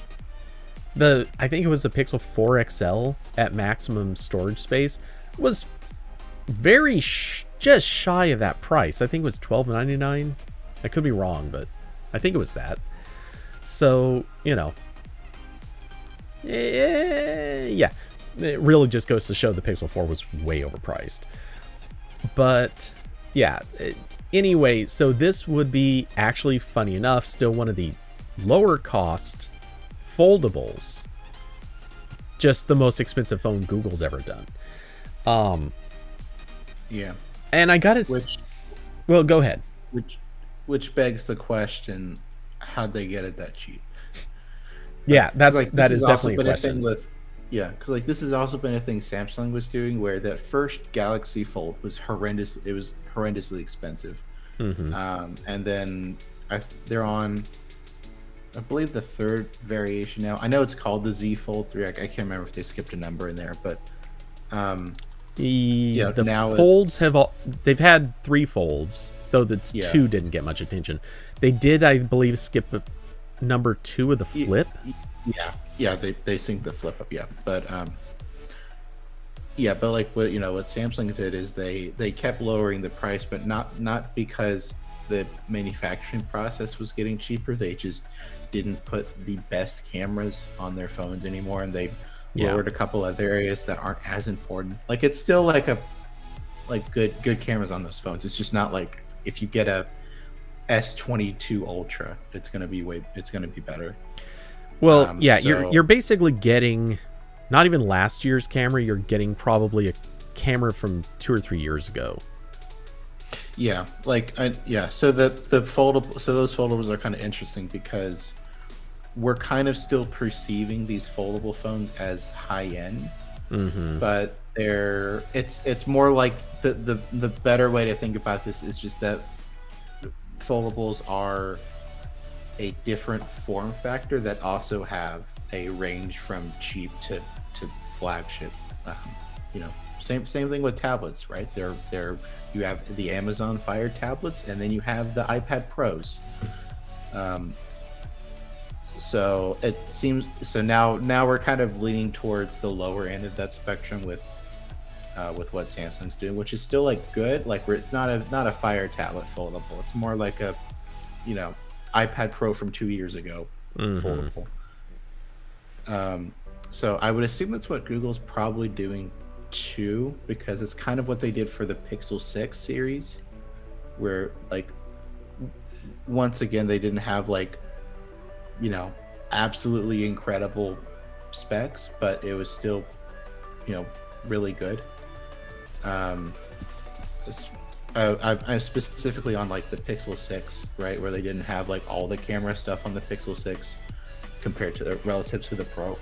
So, and I know 9to5 Google, they were saying that they were digging around in the Google camera code, and they thought that the foldable Pixel has the Sony sensors from what they're using before the Pixel 6. Yeah, so it would be the same camera system from the 2 through 4. Yeah, which is fine.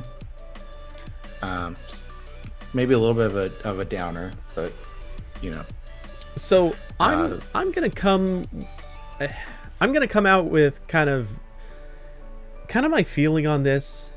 Every time I see leaks and news about a Pixel Foldable, I get closer and closer to feeling like, no, maybe you guys really shouldn't ship this yet. And the camera, Like, to me, that's almost the straw that breaks the camel's back. Going backwards to a camera system that admittedly was still really good.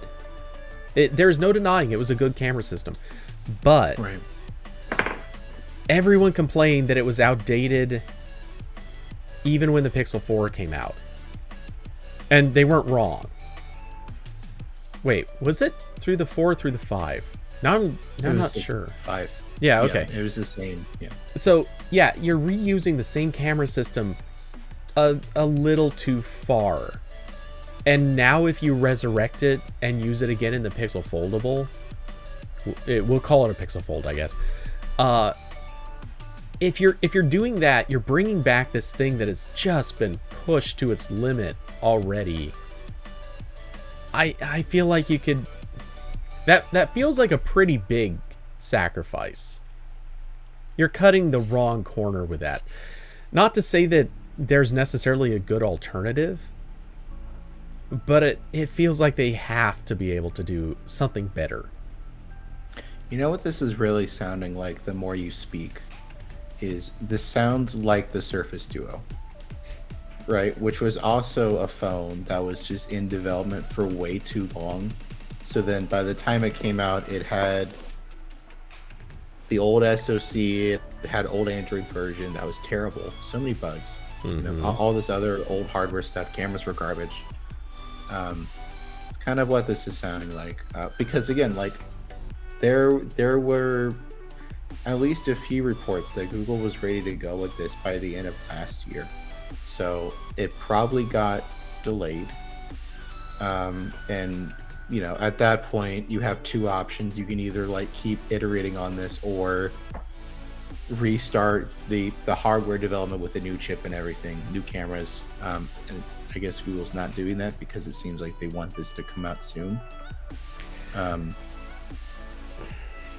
So I mean, okay, so the rumors still circle on this having a Tensor chip, right, which so it's not older than the Pixel 6, most likely. Well, but again, if it's using the old camera, to me, what I'm kind of hearing is, this goes into weird kind of theory space, but I wonder if, okay, hypothetically, if they do want to get this out the door quickly, or reasonably quickly, and to me, that means probably before the Made by Google event that would likely come at near the end of the year. In other words, they're not going to launch this side by side with the Pixel 7. They'd have to launch it closer to I/O or even possibly before that. If they're going to do that, the only way that makes sense is if they're going to ship this basically with a chip, the same chip that came with the Pixel 6. And for the Pixel 7, they're going to be like, oh, hey, here's our new chip. Because, again, kind of like the camera, you don't want to... It's already feeling bad to ship something that's old. If they're shipping an old camera, you've already got people saying, well, do I want the phone with a better camera, or do I want the phone that has folding? Well, if you also ship a phone that has an older chip than the new phone that you're sending out, that's going to look horrible. So... if this does have the current Tensor chip, assuming that they do update that chip for next year, they have to ship this before Made by Google. Yeah, the window's closing, yeah. And yeah, that is a very tight window to, in my opinion. I know that we're talking about something that's like 8, 9, 10 months away, but man, it feels like we need to see this happen quick. Otherwise, a lot of people are going to be sitting there saying, you know what? I'll just wait. And that is kind of the thing. Imagine if they even wait until I/O. If they wait till I/O, announce this on stage, or whatever I/O technically ends up being, and then let's say they ship it or start taking orders a week later. Or they take orders that day, but don't ship for another 2 weeks or something. How Google typically does this stuff.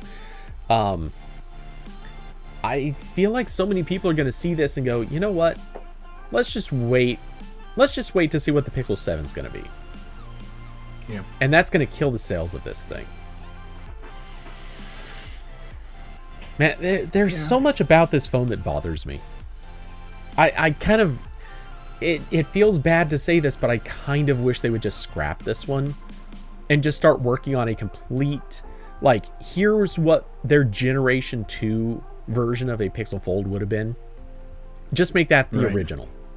Just, I mean, Microsoft should have done that. No. Yeah, 100%. They should have. Yeah.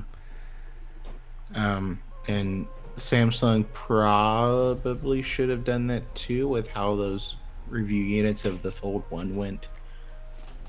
But yeah, I don't know. Again, like my expectations are still very low for this because Google's hardware efforts historically have been multiple years behind what Samsung and sort of Apple is doing. And Samsung hasn't really been doing this for that long. Like I know the first Fold was like 2019 or something around there, maybe 2018, but that was also really bad. They're just now starting to get kind of good with this. Mm-hmm. So I fully expect whatever Google will make will be bad. Will be bad, yeah. So I don't, like I was never considering buying this because I don't really care for Pixels at this point. But I don't, not too, like I want it to be good because obviously more competition is good. But I don't really have a lot of confidence, especially considering this is the company that can't even make a watch. Apparently, can't make a smartwatch. And we've had those for 10 years now, so they don't have an excuse there. Okay, I'm going to slightly disagree. I mean, what you're saying is dead on, but I would counter that by saying, look, they made one, and they looked at it and said, whoa, this sucks. And they were smart enough to say, we're not shipping this. That is so much better than some of the other stuff Google has done. All I'm going to say is Nexus Q. Remember, they waited till they announced that thing and took orders before they realized it sucked. Look at the Nexus Player. They didn't realize that thing sucked until it was on the market for a year. And you could tell... Like, wait a minute. Is this why we don't use Intel chips and everything else? Yeah. You could sense the regret. You could feel how much they looked at that and went, whoops, we made a bad. They didn't apologize for it, but you could tell. They wish they could. And yeah, so at least they figured that out about the watch before they shipped it.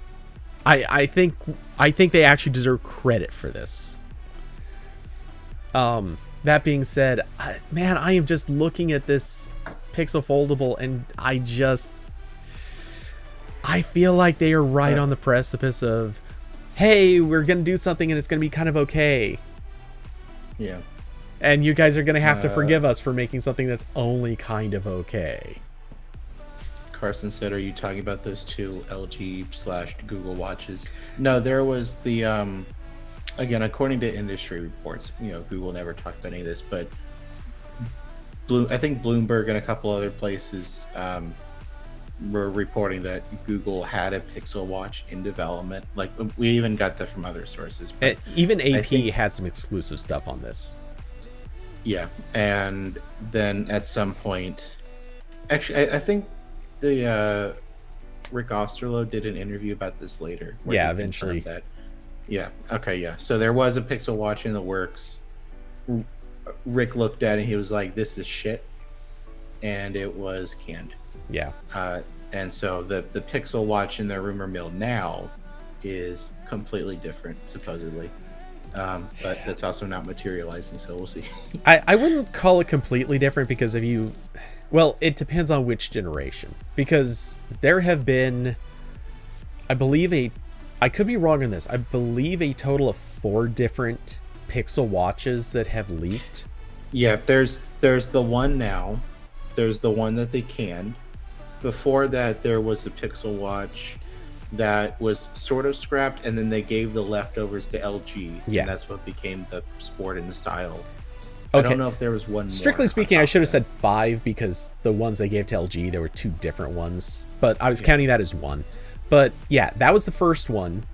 Then they had the second one, which we all know got scrapped thanks to actual confirmation from Google, Google's executive team. Because I think Dave Burt confirmed that too. And then there was another one that came prior to the one that we are all looking at now. And it was very similar to what we have now. But you can tell it went through a design iteration. So at this stage, you can tell they've been working on it. They've been trying to do it, and they were smart enough to scrap 2 completely different watches, or 3 actually, if you're counting the 2 from LG. They were smart enough to scrap 3 watches because they figured, you know what, we really don't want to put the Pixel name on these, or I guess even the Nexus name if you go far enough back. Which they were handing that out like candy. I know. Anyone who wanted to make a Nexus phone in 2014, they're like, heck yeah. LG, you want to do it twice, LG? One of them, the back explodes, and the other one, the battery stops working? Heck yeah, you do that. Hey, You just have fun, remember, they let Samsung do 2 Nexus phones, and holy crap, were those bad. I would argue the LG phones were better. All of them were bad. God, even Huawei couldn't make a Nexus phone. Well, they did, and then it started failing, just like the LG ones. Yeah. I mean, I remember they all had problems. I remember when I was in high school, and I had a friend who was also really into Android stuff, and when the Nexus 6P and the 5X were announced, I got the 5X because I didn't have a lot of money, and my friend got the Nexus 6P, I think because his parents gave him some money to pay for it, and you know, we both used that phones for a while. Eventually, my 5X shit the bed, as I've joked about constantly. His 6P kept going for a while longer, but he also eventually had the thing where the battery would stop reporting the battery percentage correctly. But yeah, man, those phones, I do question people who have fond memories of those, because I think there's some what's these rose tinted glasses there a little bit. I have a little bit of fuzzy feeling in my heart for those phones, just because my Nexus 5 was the first phone I bought with my money that was actually a phone. Like, before that point, I had deactivated iPhones, and I had like some of those early like Android, you know, no cellular, like iPod style devices. So that was like my first phone. I didn't get phone service at that point, but it was like a modern mobile device. I was like, oh cool, this has a camera that is good. Like, that's cool. That's crazy. Austin said, bring back the boot loop stream. I should. It just needs to be a permanent fixture on Twitch. Just stream 24 hours a day, every day. Yeah. You know what I can say, now that I think it's okay to talk about this now. That stream, not entirely legitimate. I'm sorry. I wondered if you were ever going to fess up to that. It's fine. Like, 3 people are watching, so this enough people will still have fun, untainted memories of that event. But no, so that was a fun story because, you know, I brought up the idea of doing this stream of my Nexus 5X boot looping, and you know, David and everyone else at Android Police were like, yeah, that's really funny, we should do that. So I set it up, you know, I got all the like holiday stuff out, set the camera and stuff, and I was just leaving it plugged in for a while, for like, it was a couple hours I left it plugged in. It was doing the boot looping, and then eventually it booted. Like, it actually completed the boot. yeah, it completed boot. I didn't know what my lock screen code was anymore, so I don't actually know if like the rest of the phone was working. But it got to the boot screen and cancel core. I should be dirty liar. No. And you call yourself an ethical journalist. Yeah, I know. I've lied to thousands of people. But yeah, so it got to the boot screen. I was like, oh no, wait, this isn't what I want. The phone's actually working. Shit. So I left unplugged for a while because I had to do other stuff. And when I plugged it back, it would boot loop for like 2 minutes, and then it would get back like it was doing it more reliably. I guess because it had been so long that whatever the battery fucked up, it was just back to normal, or somewhat stable. Probably because like I hadn't used the phone, so if it was like based on heat or whatever, like I just had not used the phone in ages. But anyway, so yeah, so now the phone was like kind of booting, so that would make a 24-hour stream of boot looping kind of difficult. I think it was 12 hours, but yeah, it was 12. Yeah, yeah. Which actually, I think you also killed it early. I might have. I don't know. It was running in my basement while I left the house and did other stuff because it was Christmas Eve. So I don't remember. But yeah. So basically, I just recorded a video of it boot looping for like 5 minutes until it got to my lock screen, and then I just trimmed it, and then that was the stream. It was just a looping video. So yes, I did lie. I'm sorry, but it was boot looping for a while. It just was not consistently boot looping for 12 hours straight. Mm-hmm. But I mean, I still have that phone. It still boot loops, so it's didn't completely lie. I just fudged it a little bit. So yeah, that does kind of ruin the after it has been promoted that this is going to be a thing. It does kind of ruin the whole shtick when it actually suddenly works. Yeah, I gave the people what they wanted. Maybe just not entire. Again, like this is very much I'm telling you, Santa Claus isn't like Santa Claus is still bringing presents, but now it doesn't go down the chimney. You still got presents. We're just not going to tell you exactly where they came from. Yeah. Right. Yeah. It turns out that they came from Toys R Us, not from the North Pole. Yeah. In Discord, phony. Yeah. I'm sorry, Austin. Yeah. I wonder if I still have that video file somewhere. That'd be kind of funny. Even if you don't, it should still be up on Twitch. Oh yeah, yeah. I know that the Twitch stream is there. I was just curious if the 4-minute video file I was looping in VLC player is anywhere. Yeah, at the time, I remember joking, all we need to do is get recordings of a few more devices and we could totally set up just a multi-device boot loop thing. Yeah, the final form. Yes, which it's like it's like those websites where they have weather cameras that you can switch between. You just switch between. Do you want to watch the Nexus 5X boot loop, or do you want to watch the HTC One M7 boot loop? We got one of those. Well, I thought it'd be neat to set up a whole scene with 6 or 7 different devices all boot looping, and realistically, you wouldn't have to be completely genuine about it. You could easily stitch together a video that would make this work. And all you'd have to do is really have just video footage of a few different devices boot looping, and then overlay them correctly, and it would work. Yeah. But yeah. It'd be really. For some reason now I have the idea in my head of setting all these phones up in a circle and having a camera on a rail just going around for the entire time, and just like a little camera on a model train just going around in a circle with all these phones boot looping. That would be clever. And weirdly, I'm thinking in my head, I wonder if there's a way. This is terrible, but I'm thinking, is there a way to edit this to make that happen? To fake it but keep it looking real? It's like a deep fake, but just the screen. I mean, you could certainly do that. It's got it. I mean, I'm sure that's easier than a deep fake because it's just rectangles Oh yeah, and they're yeah. flat. I mean, within reason. There's stuff you'd have to do to make it work, but yeah, I can think of several ways to make that happen, but would it be worth the trouble? It wouldn't.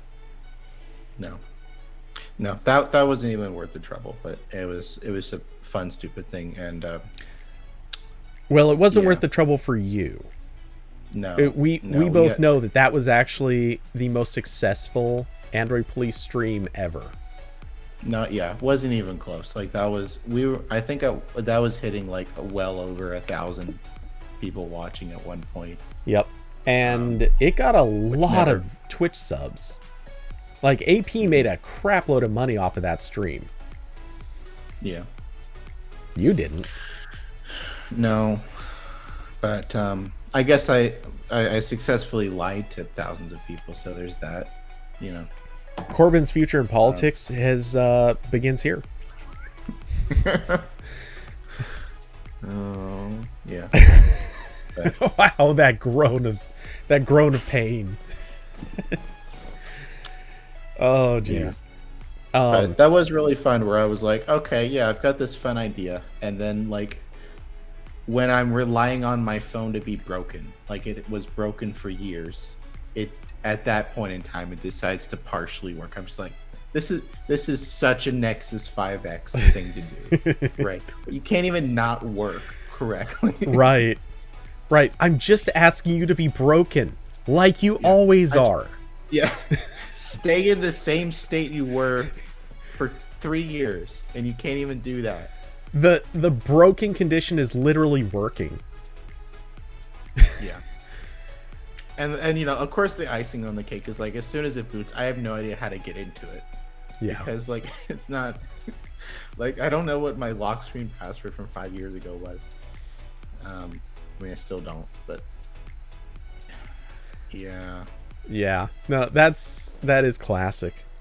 On the plus side, at the very least, it gives you the greatest panic story ever. How the hell do I solve the fact that something is actually working the way it's supposed to? Right. Which I'll tell you, I've actually done a couple of articles in the past where I tested something, didn't record the thing happening or didn't get screenshots, and then I went back to get the screenshots later, and whatever it was would not behave the way it had just like an hour or 2 hours earlier, and it's like, what the crap do I do now? That happened with at least a good dozen teardowns, which taught me every single thing I saw, immediately screenshot all of it. Because holy crap, every time I'd go back and it's like Google had accidentally pushed something or like done a server-side switch too early, and I'd be sitting there like they would roll it back or something, obviously, and it's like, damn it, how do I replicate this so I can show a screenshot of a thing? And sometimes I would figure out legitimate ways to get it to work again, and most of the time I think I only had to fake screenshots like 2 or 3 times, and then it's like, well, you know, I'd admit to having to make this, but yeah, that sucked. You're like, look, it looks the same whether or not I made it in the Android Studio layout editor or not. Like, you don't care. Exactly. But usually, yeah, I'd have to go to some sort of hacking extreme in order to get it to work again for 10 seconds, record it as fast as I can, and then it would revert back. I like Austin. He said, this is the origin story of some LG product manager that just found out all the heat they got about the boot loop stream was a lie. Okay, look, if they didn't want that stream to happen, then when I asked for a refund initially for my Nexus 5X, they should have given it to me. Then that wouldn't have, so that's on them. That makes sense. So, yeah, and I looked in my drawer back there to see if the Nexus was in there. I think it's actually in its box, wherever that is now. Probably back at your house, your original in Georgia.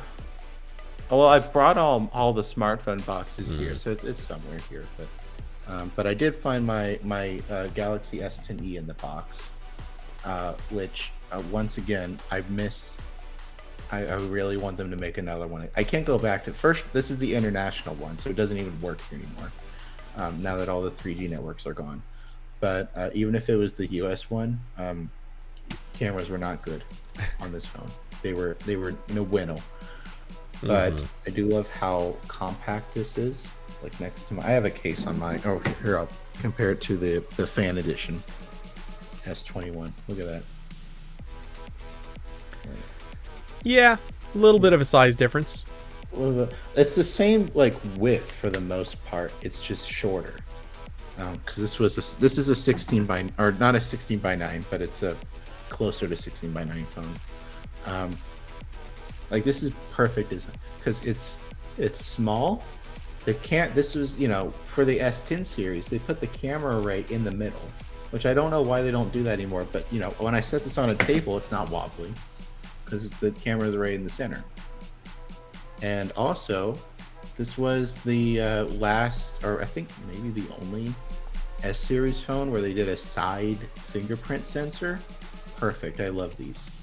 So much better than in-screen. And and headphone jack and micro SD card slot. Perfect phone. Makes me really sad that this isn't good anymore. I liked it 2 years ago, but now the battery's bad, and I'd have to buy a different one. Yeah. Now, every time I pick up old phones, it blows my mind how much smaller they were. Just for example, my first serious Android phone purchase was the Desire HD. AT&T called it an Aspire 4G. And when you compare this, just because I'm holding up the Pixel 6 as a comparison point, and let me get on the right view for this. Here's that size difference. It's low enough. Come on. Yeah, it's low enough you can still fully see the clock on the Pixel 6. Like that is absurd how completely different the size of these phones is. I know. And when I was talking to someone, they were like, I don't really want to buy an iPhone, but no one makes like a small Android phone. There are a couple Android phones that are made by like Unihertz that are just comically small. That's not what I want. I just want like a smaller phone. Come on, this should exist. There's like 50 million Android phones that come out every year, but no one wants to make what I want. It's very sad. Yeah, no, I'm with you. In a way, like I don't want that phone, but I want it to exist for the people that so want. I'll shut up about it. Yes. Thank God Corbin won't fucking talk about that again this week. I can go back to talking about cameras. I know nobody listens to this other show, but there's this podcast called the Accidental Tech Podcast, and it's 3 very much Apple fans. And 2 of them are diehard Mac Pro fans. Like they really, really desperately want new Mac Pros. That's been a ongoing theme for literally the entire run of this show, and it's still going. But one of them. So this is their equivalent to our Sony Alpha with Android. Yes, I was just gonna make that joke, but there's one guy on that show who hates the topic of Mac Pros. It just absolutely tired of it. So every time it comes up, he whines and complains. I don't know how serious he is, or if it's just a bit, but it is kind of funny how your obsession with the small phone, like I want that to come out, yes, to get you to shut up, but also genuinely I want it to come out so people who want small phones can be happy about it. We'll also shut up. But also shut up. But no, sincerely, I think it's so weird that they don't make small phones, and I get it why they don't on the grounds of battery life. Making a larger phone means a larger screen. Yes, that eats battery a little faster, but realistically putting a bigger footprint battery in that way it is more effective. Like, it is a good way of having battery life while keeping the phone thin. The counter to this is, why the hell does the phone need to be that thin? You could make the phone a little bit thicker, ship it with a smaller screen. Like, this would be an easy way to get long battery life in a phone people want to buy. I know. It drives me. It drives me crazy because there's so many phones. And like, I know the reason why there's not small phones is because on average people want the larger screens and they're going to target what's going to make them money. But also, I know a lot of these companies make phones that also don't sell a lot. Mm-hmm. Like, how, again, like going to Motorola, how many of these individual SKUs does Motorola really sell when they have 30 phones on the market at any given time? Yes. Like, well, and again, like, no one is. I have two things here. I want either a small phone, like just Samsung make this again, but with a new chip and better cameras. That's it. I don't even care if you whatever. I'll buy it. And also, no one is making a game phone with physical controls either. Which that one is also weird to me because there are a million gaming phones now. Everyone has one now, but there's none that have this. Mm-hmm. And it drives me crazy. Like, I feel, and again, like, this is one of those things where, like, I know I'm being annoying, but also this is so weird that it does not exist, or that it's not happening because there's so many of them. Like, surely, like, law of probability, there has to be like at least one of these phones to exist, but there's not. Like, the closest to like a small phone I have is what Unihertz is making. Which Unihertz, I bought their BlackBerry phone clone, and it is better than I was expecting it to be. But it's also it's not something I would use all the time. Yeah. And their small phone, like their Jelly, that's one of the ones that's like comically small. Like, no one's using that as their, like, or 3 people are using that as their main phone. Whereas this is this is a flagship phone. It's just tiny. So again, drives me crazy. But me being annoyed is making me hungry. I'm gonna go now. Okay. I have one last topic. It's up to you whether or not you want to join on this, but I think I'm actually going to close up after this too. So okay. It's your call. I want to do a quick thing on this Chromecast situation. Somehow they're going to make a cheaper Chromecast. I think this is dumb. I think that's dumb too. But also, I think I still have to eat. I have to eat and okay. Get this stupid review on the road. So, yeah. Well, you have fun with that. I already complained about that in text form. But, yeah. All right. Well, sorry to everyone for lying like 3 years ago. I didn't mean it. I'm sorry. You're not that sorry. I'm not that sorry, but I didn't. I feel like I'm justified. But no, that actually was one of those, like, legitimately. It had been promoted so much, everyone knew that was a thing that was going to happen, and it was expected at that stage. If you suddenly, we promoted the hell out of it. I know we did. I don't remember if we said it was happening before it went live. Yeah. Okay. Yeah, we talked about it on the AP podcast. That's where the idea generated from. Well, I mean, it was talked about a little bit in the room first, but then it was kicked around on the podcast, and it became this is a thing that has to happen. And then it got announced, I believe, on AP. I think there was an article telling people this was going to be a thing. That's what drove some of the initial traffic before the whole thing just became like a Reddit meme. Yeah, there was the article. I'm looking at it now, but this went up when the stream did. I can't remember if Are you sure? Remember, we did updates to stuff. Yeah. Yeah. No, this says the 24th, and I remember this going up with the video. But yeah, I don't know. It doesn't really matter. I'm gonna eat pizza now. All right. Okay. Bye, everyone. Sorry for lying. Well, take it easy, man. Okay, so let's see real quick. Can I fix my green screen? Hey, I did. Woohoo! I have the power to unmess up my technology. Okay. So we've kind of already talked this over, and so this is definitely repetitive. If anyone has any other topics, feel free to throw them in. I won't completely knock out the possibility of sticking around.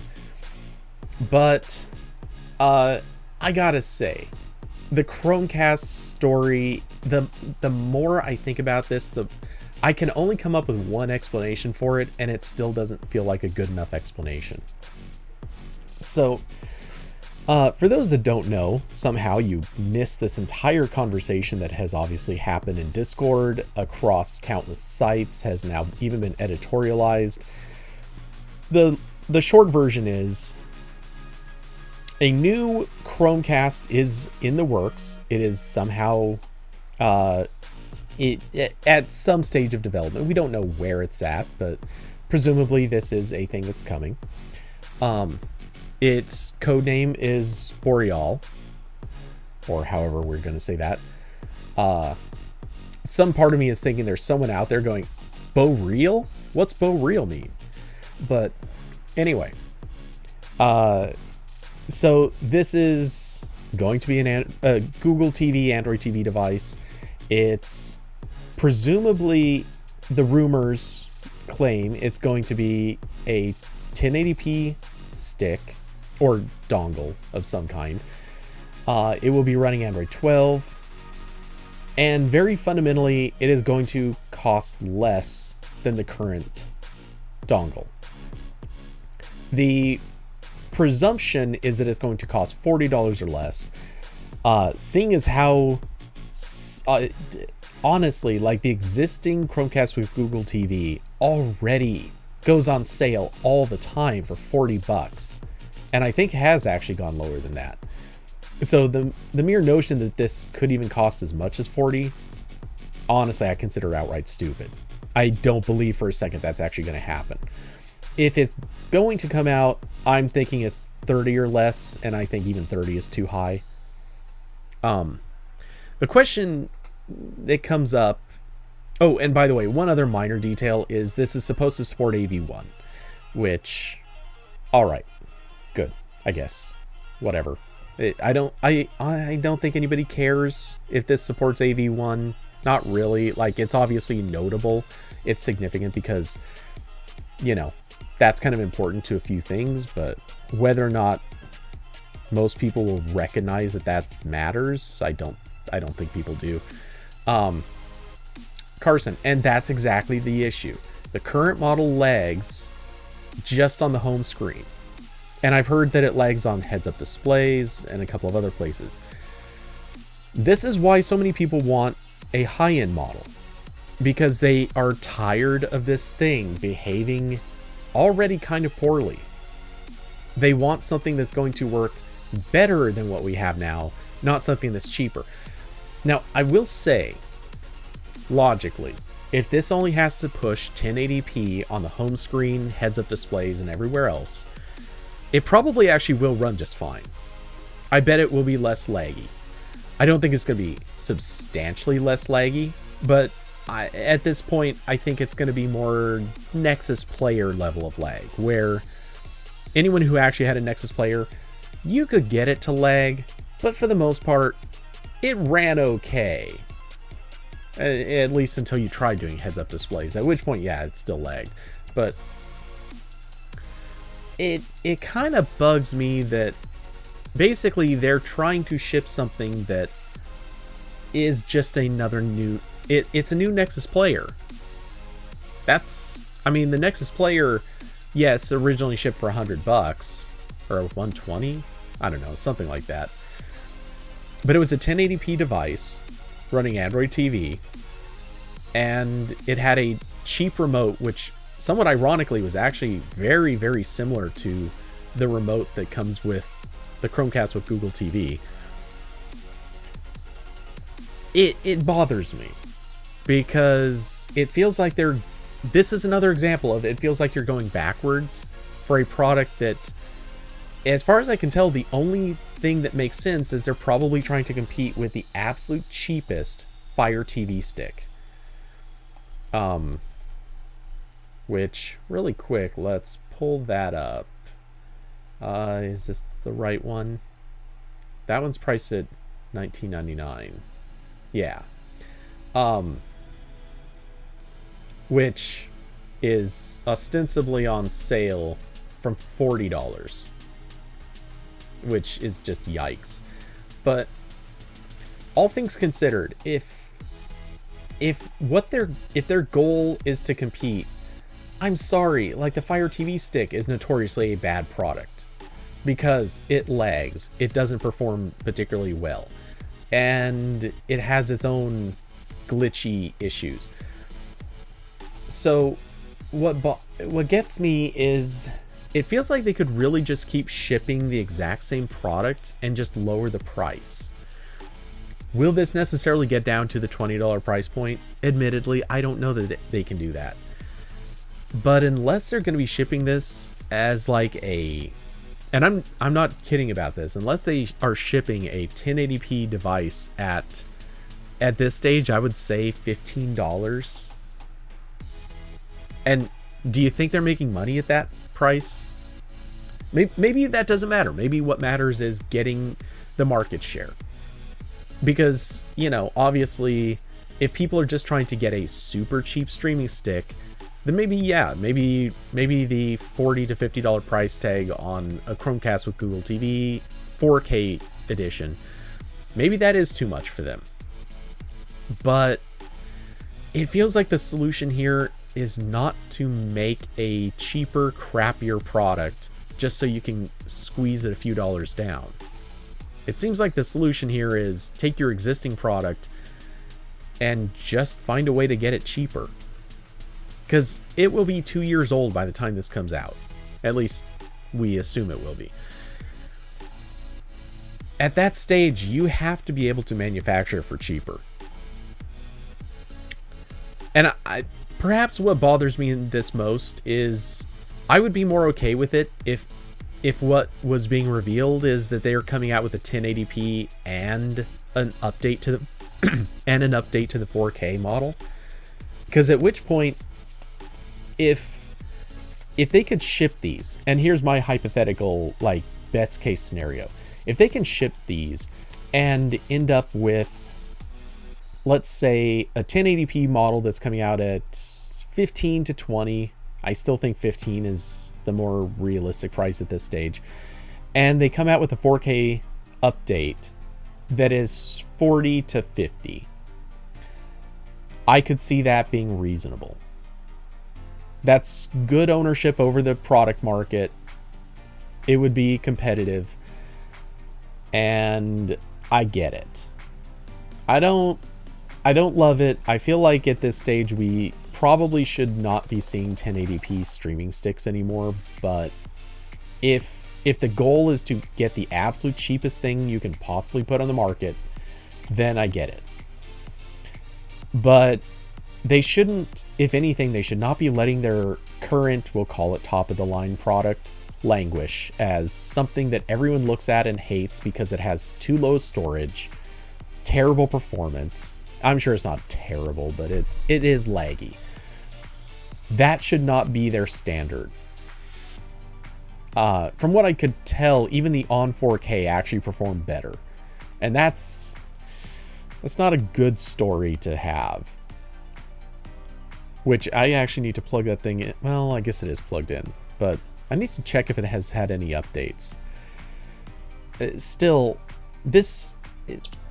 I think they're doing a bad thing poorly, if that makes sense.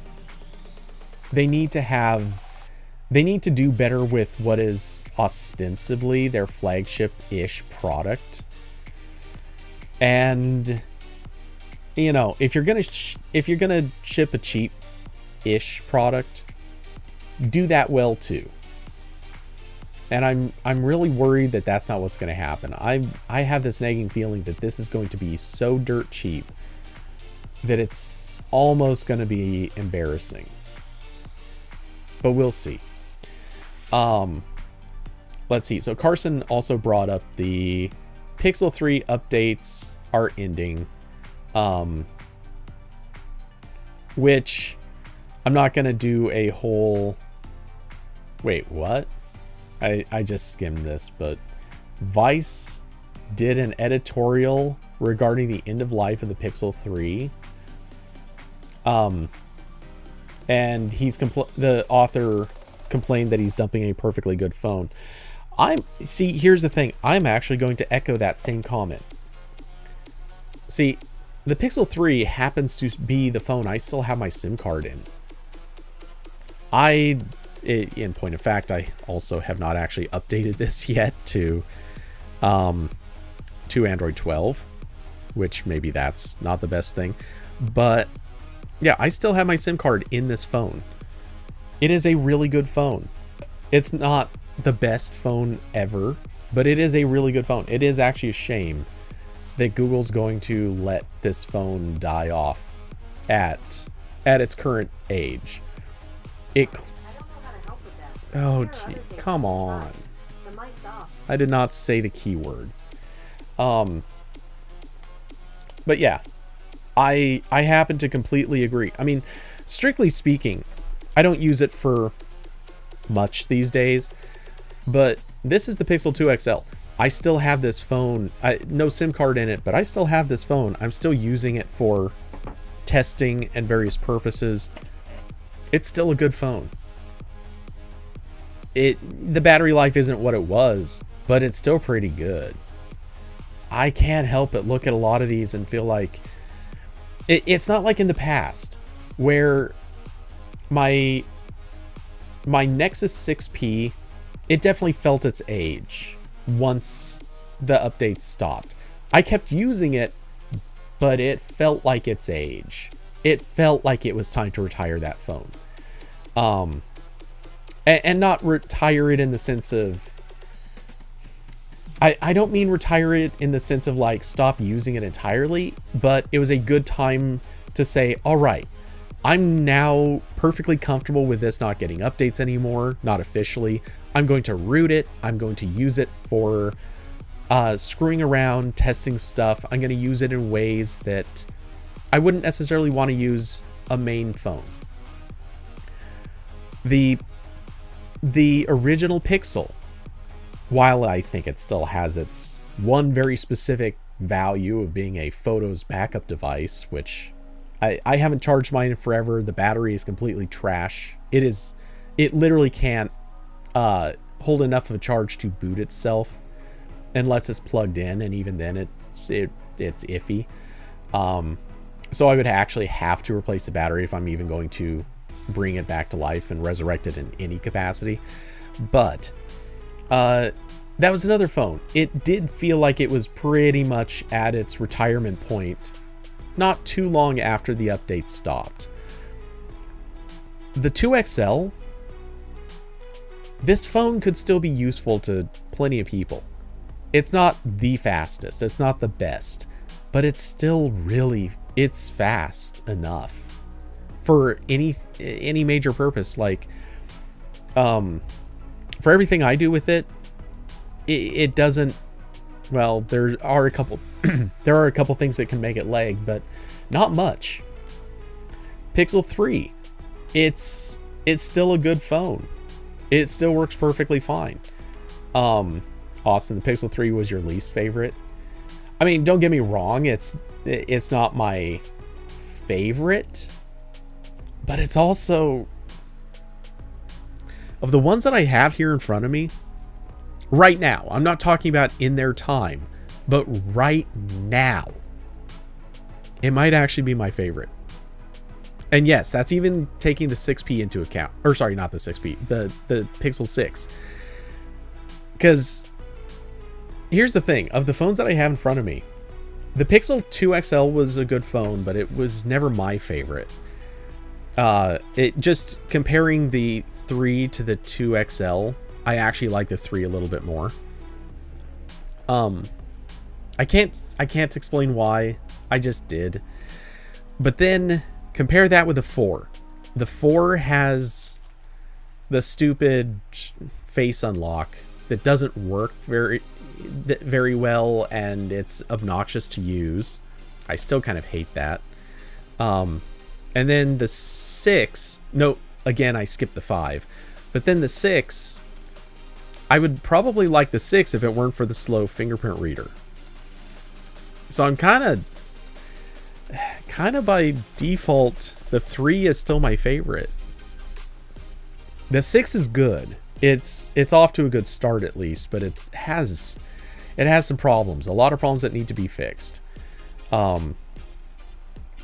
So yeah, I'm just saying the 3 by some virtue was probably it probably got a longer life, mostly because a whole lot of people weren't happy with any of the phones that came after it. So yeah, I'm sitting here in that position where I'm looking at the 3 and I think it does suck to retire this device so early. It deserved longer. In part because Google screwed up with other phones, but also in part because honestly, our phones don't need to die this early. Like I said, the 2XL is still perfectly good. You could throw a SIM card in this today, and the one I have, literally the one I have, you might need to make a point of charging it halfway through the day, though I'm not even sure of that. But you could use it. It would be a perfectly good phone. And it bugs me that so many of these are going to get retired early because they're just not getting updates. And if the Pixel 6, I think this bears saying, if the Pixel 6 ends up not getting support for at least 4 years, man, that's gonna be ugly. That's gonna be a shit show. Google has to do better on this stuff. And if they don't, people are, I honestly, I think with the Pixel 6, obviously Google isn't currently committing to a much longer support cycle. But I think when the time comes to retire it, that's when everyone will actually see for sure. Like, is Google actually going to retire it that early? Or is it going to, like, kind of get a surprise? We're actually going to, we're just going to support this a little longer. We're not telling you how long, but update. Look, we shipped an update today. We might ship one tomorrow. Well, in a month. We might keep shipping updates. We're not going to tell you when or how long, but we're just going to keep going. If they do that, forgiven. Ish. But in the meantime, we'll see what happens. I'm not happy with the idea that stuff gets killed off as quickly as it does.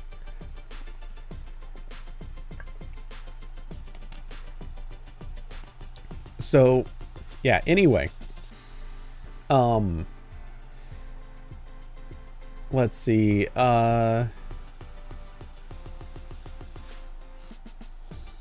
Okay, and yeah. So Google's statement to Ars Technica was, of course, pointing out that their security updates for the 6 and 6 Pro are going to be 5 years.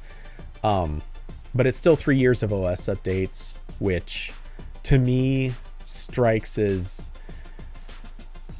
it's better, but it's still not good enough. The OS updates, I think, legitimately need to be 4 years. I'll be slight and get over it. Security updates are a must, and there is just no reason not to be pushing OS updates to a phone. I'm sorry, but just practical terms here. If you can ship the security updates, 9 times out of 10, the OS updates should be coming too. And there's no good practical argument for being anti-update. So, you know, the grounds are there. I'm not backing down on that one. It's justified. They should be sending updates for longer. But yeah, anyway, so yeah, it's sad that the 3 is being abandoned as at this stage, but so it goes. It is unfortunately what it is. Oops. Double tap that button by accident. But hey, maybe it'll get better. Maybe it will get better. Maybe the 6 will get its deserved support cycle. Oh, but anyway, so no other topics have been popped to the RambleCast chat room, at least. I did see the gaming Chromebooks thing. I don't know anything about this, so I don't know that there's a lot that I have to say. As in I didn't read this at all. But let's see. NVIDIA and MediaTek working together to bring RTX graphics to Chromebooks. Of course, there's the old Steam is now compatible with Chromebooks, but only kind of, but not really, and it's like mostly broken, so that's a thing. Did I see next month's Pro Games? I think I did, but I don't remember. I don't remember seeing anything that was an oh my god interesting thing. Link it in RambleCast chat and I'll take a look. But yeah, anyway, the fact they're going to support like an RGB keyboard, I don't know. I just, maybe it's just me and how much I don't care about Chrome OS, but I guess I don't see the point of this, because it's not like anyone is developing games for Chromebooks, like actually targeting Chromebooks. And obviously there's the ability to run Steam, but it's a poor experience, and most people seem to say they pretty much hate it. And then there's like, and none of this necessarily links to the RGB keyboards, because strictly speaking, like if we're being honest and using common sense here, RGB keyboards do not have to be gaming devices, and vice versa. You don't have to get an RGB keyboard to go with a gaming device. Like, these two things can be completely separate. That being said, I look at this and I can't help but think, do people care enough about this? I mean, it's only going to be like 1 or 2 companies that ship RGB keyboards with Chromebooks, so that's already whatever. But I can't help but look at this and wonder, like, is this actually going to be a big deal if they get gaming oriented Chromebooks? Or is it going to be kind of like the Ouya, that gaming console made on Android where nobody ever made games for it? That's kind of what I feel this is. Every time anyone talks about gaming on Chromebooks, I just feel like it's one more. I don't want to say throwing good money after bad, but kind of. Like, you have no momentum. Nobody wants to build for this, so you're gonna keep trying to get people to build for it, and people have already made their decisions not to build for it. And I know I've made the exact opposite argument for Macs. You know, to me, I look at the M1 Max and I think, hey, they finally have Macs that could actually, like, they actually have the power to play games pretty well. And I think companies are going to start shipping for that, but my reasoning is Apple is switching its entire lineup to M1. In a couple, 2-3 years, pretty much every Mac out there is going to be running an M1 processor. Obviously, there would be plenty of leftovers, but everyone understands this. And MacBooks have been increasingly eating market share. And tons of people, and I've made this point many times, if you have the money to buy a Mac, chances are you're also the type of person who has the money to buy multiple games. Whereas, and believe me, I'm not saying PC owners are cheap or have no money. I'm not saying that at all. But there is a larger percentage of the PC owners who don't buy games. The odds are actually a little bit better that if you're a Mac owner, you might actually be inclined to buy them if they exist. So again, this is percentages, not totals. So to me, logically, it makes sense to start shipping games that also run on Macs. But I look at Chromebooks and I think, all right, what percentage of Chromebook owners are sitting there saying, man, the one thing that would make this perfect is if this Chromebook were 4 to 5 times the price, and if a whole bunch of companies would start making games for it. I don't know anyone saying that. I'm sure they exist, but I can't think of who they are. Where is that market of people? Because I see the occasional writer complaining that their Chromebooks aren't powerful enough, but that's about it. Let's see. Austin.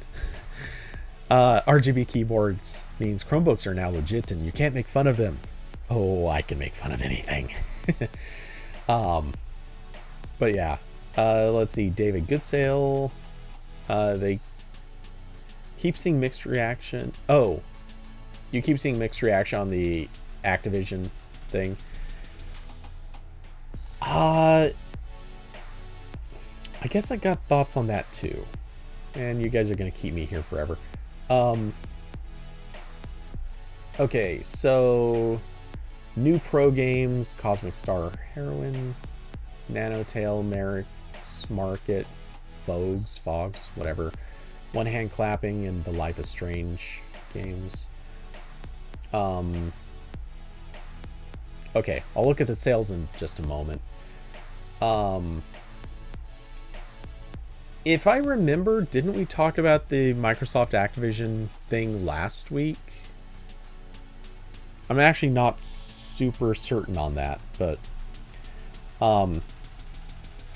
the thing that has most recently come out is, of course, that what is it, Call of Duty, I believe? Man, it's gonna feel stupid if I'm mixing up franchises, but I believe it's Call of Duty. They're basically committing to the one Call of Duty game that was due this year and the 2 that were due next year. I think that's how it worked out.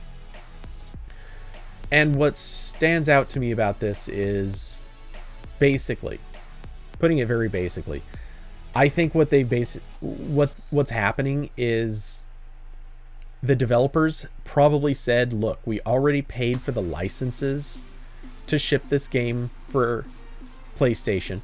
Oh, by the way, sorry, for those that don't know, the actual story here is basically they've kind of said it is very likely that they're going to ship all 3 of those Call of Duty games for PlayStation.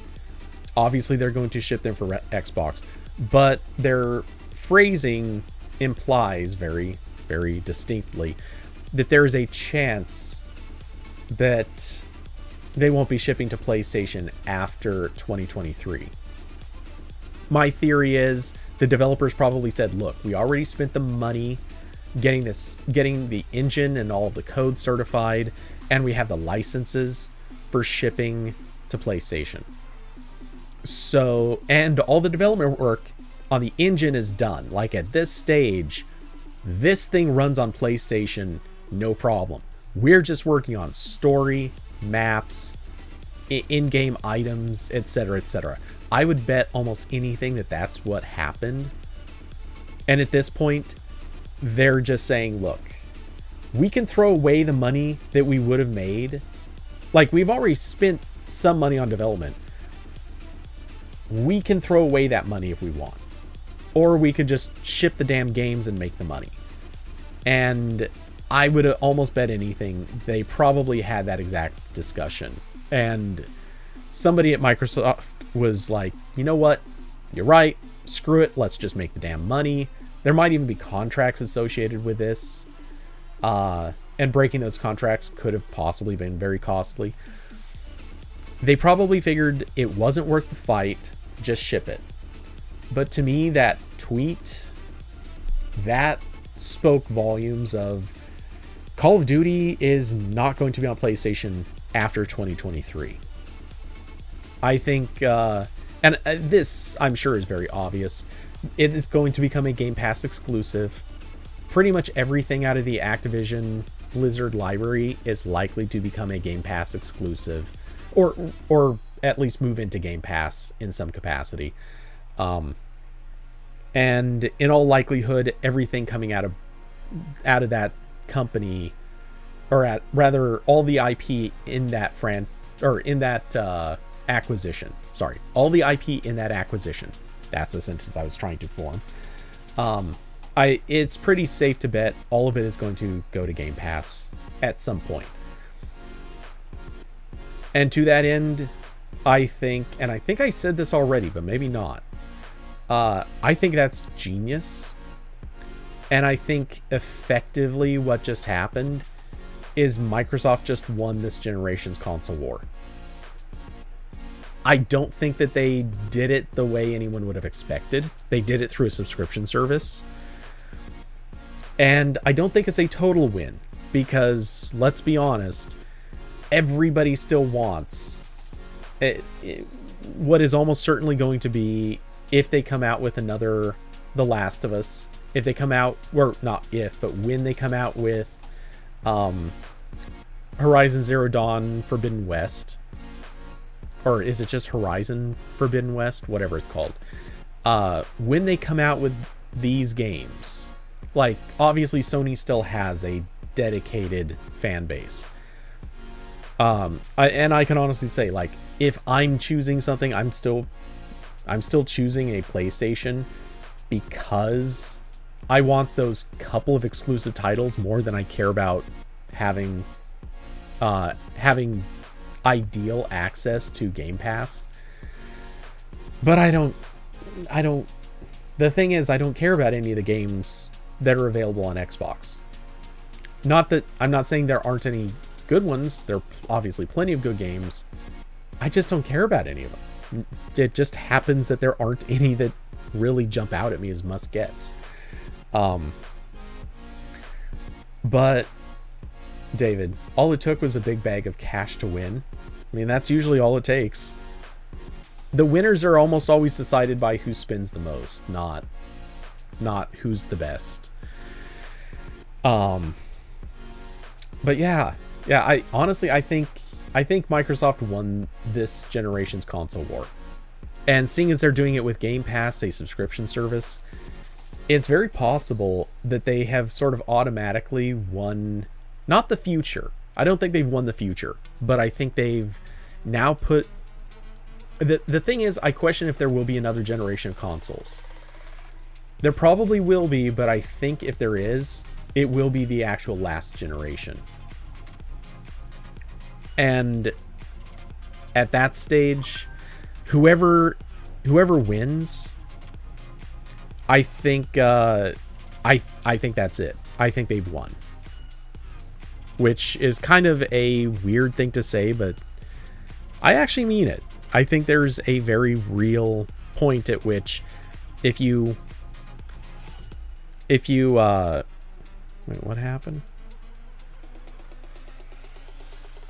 Okay. Thanks to sorry, I'm not going to try to pronounce your name, but thanks for the follow on Mastodon. If I try to pronounce your name, I will butcher it unintentionally, which is why I'm not going to try.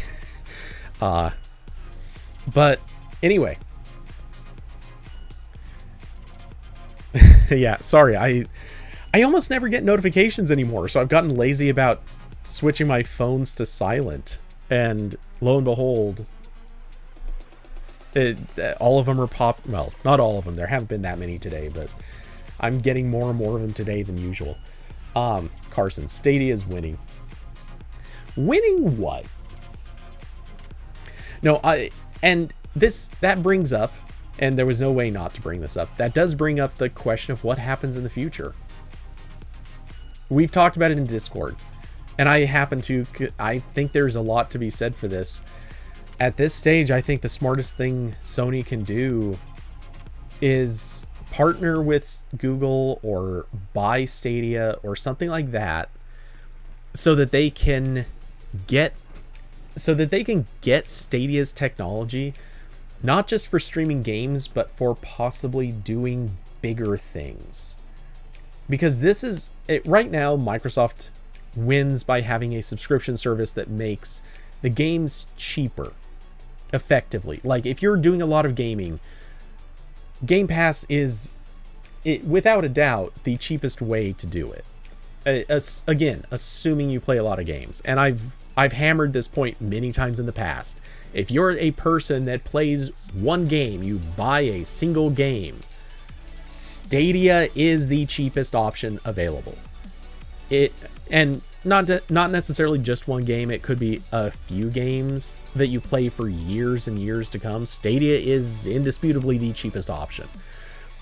If you are a person who really wants a certain exclusive title or a specific gaming experience, it makes sense to buy just the things that you want and not pay a subscription on them. However, if you do want to play a lot of games, if you want access to a continually changing or growing library of games, then Game Pass is the next, or is not the next best, but is the other best way to do it. It is the cheapest option if you're going to do a lot of gaming. That being said, I think at this point, Sony is in a really bad position, and the only way they're going to be able to really get back in position is if they come up with something that's either comparable to this, or if they deliver some kind of gaming experience that is just bonkers cool. Something no one else is doing. And I could see the Stadia technology making that possible. That's one of the things that stands out to me.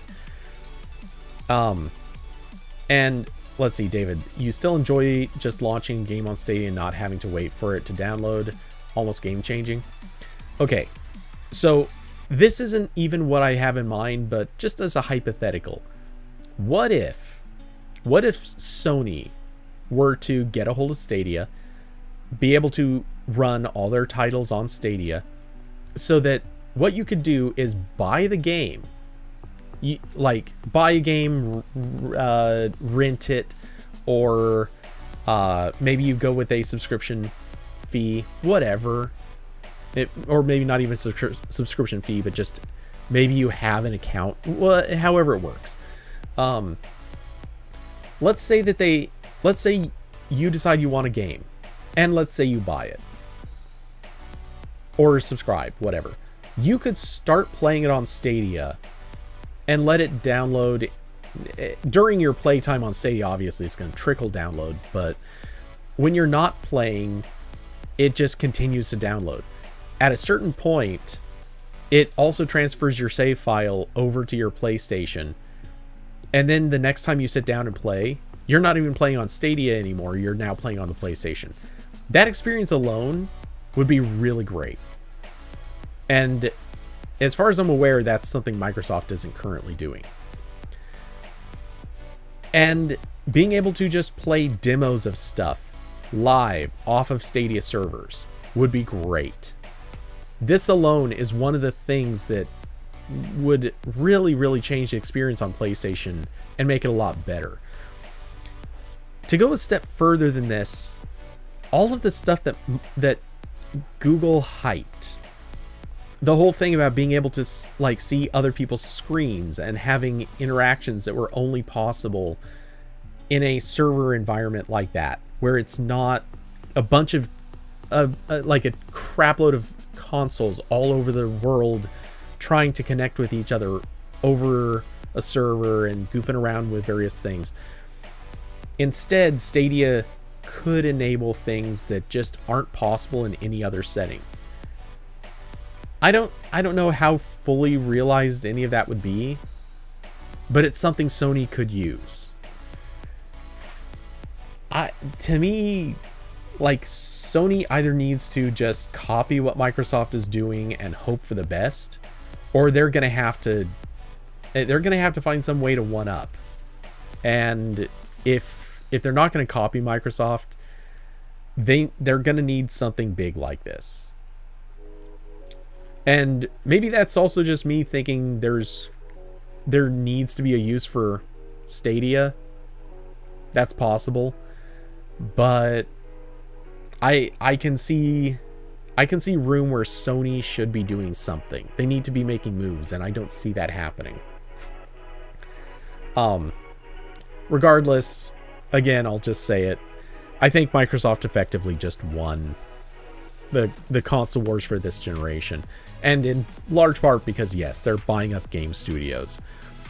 Oh yeah, I definitely going back, David, yeah, we definitely talked about that because I remember showing the tweet that was all the properties Microsoft owned.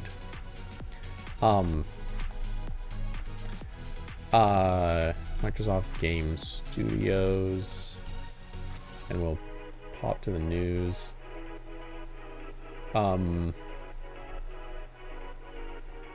Let's see. Yeah, I remember showing this tweet and talking about this a little bit.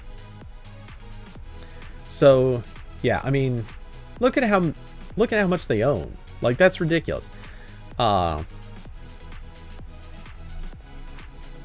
It's the sheer number of companies, but the thing is, you compare that with everything Sony owns, and yeah, they're still they're pretty close to being on par. Sony was just there first, which is also why Sony is so notorious for having so many exclusives and has had an advantage, even when sometimes Microsoft probably should have had an advantage. Sony would still come out as a pretty, either the winner or at least a top level contender, just because those exclusive titles really, they matter. And if you don't believe me, just remember that a few days ago, I forget what the reason was, but a few days ago, Forbidden West was trending on Twitter again. To me, that says a lot. You've got a single game that just continues to trend. It has trended on Twitter, at this stage, probably at least a good 30 or 40 times. That doesn't happen for every game that comes out. You get that with Halo. You get that with... Actually, I don't think you even get it with Halo. But you get it with a few games. The Last of Us obviously got it. Again, a Sony game. It doesn't happen for everybody. But, yeah, anyway. So, really quick. Let's see. What are the Stadia deals?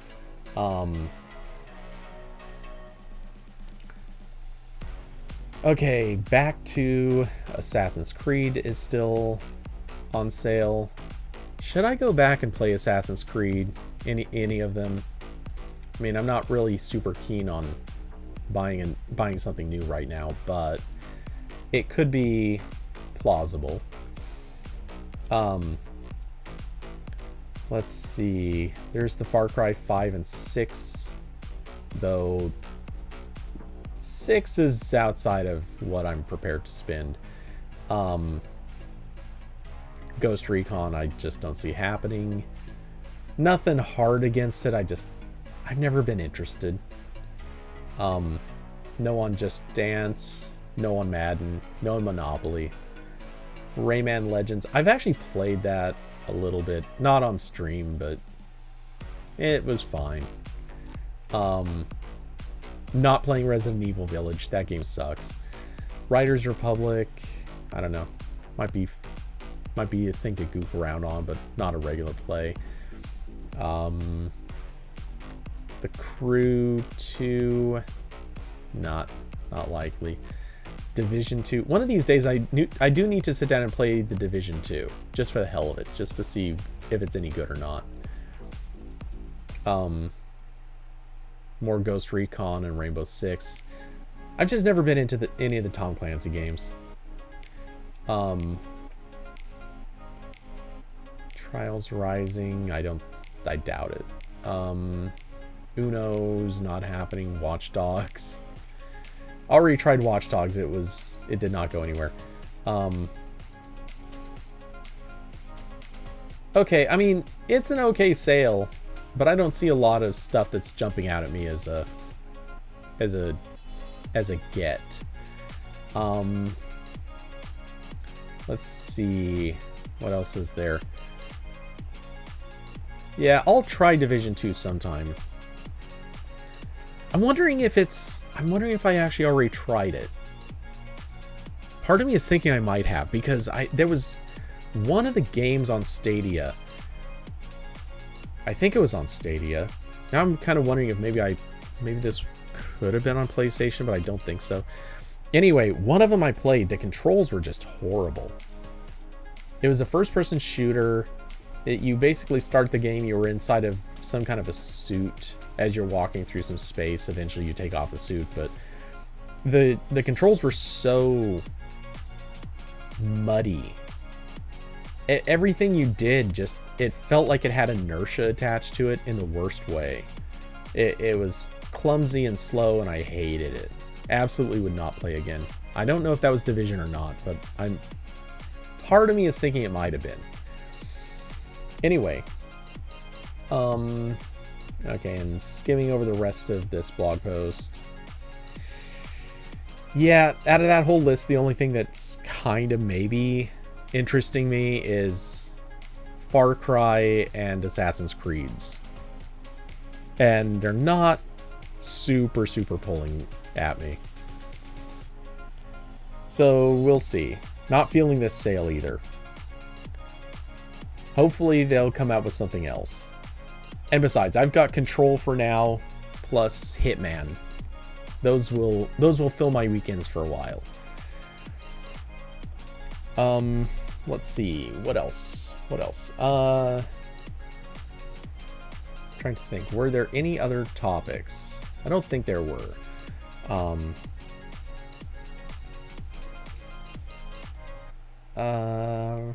Okay, I'm just quickly looking to see if I had anything else open. I felt like I did. But maybe it might have been on the other computer and now I don't remember.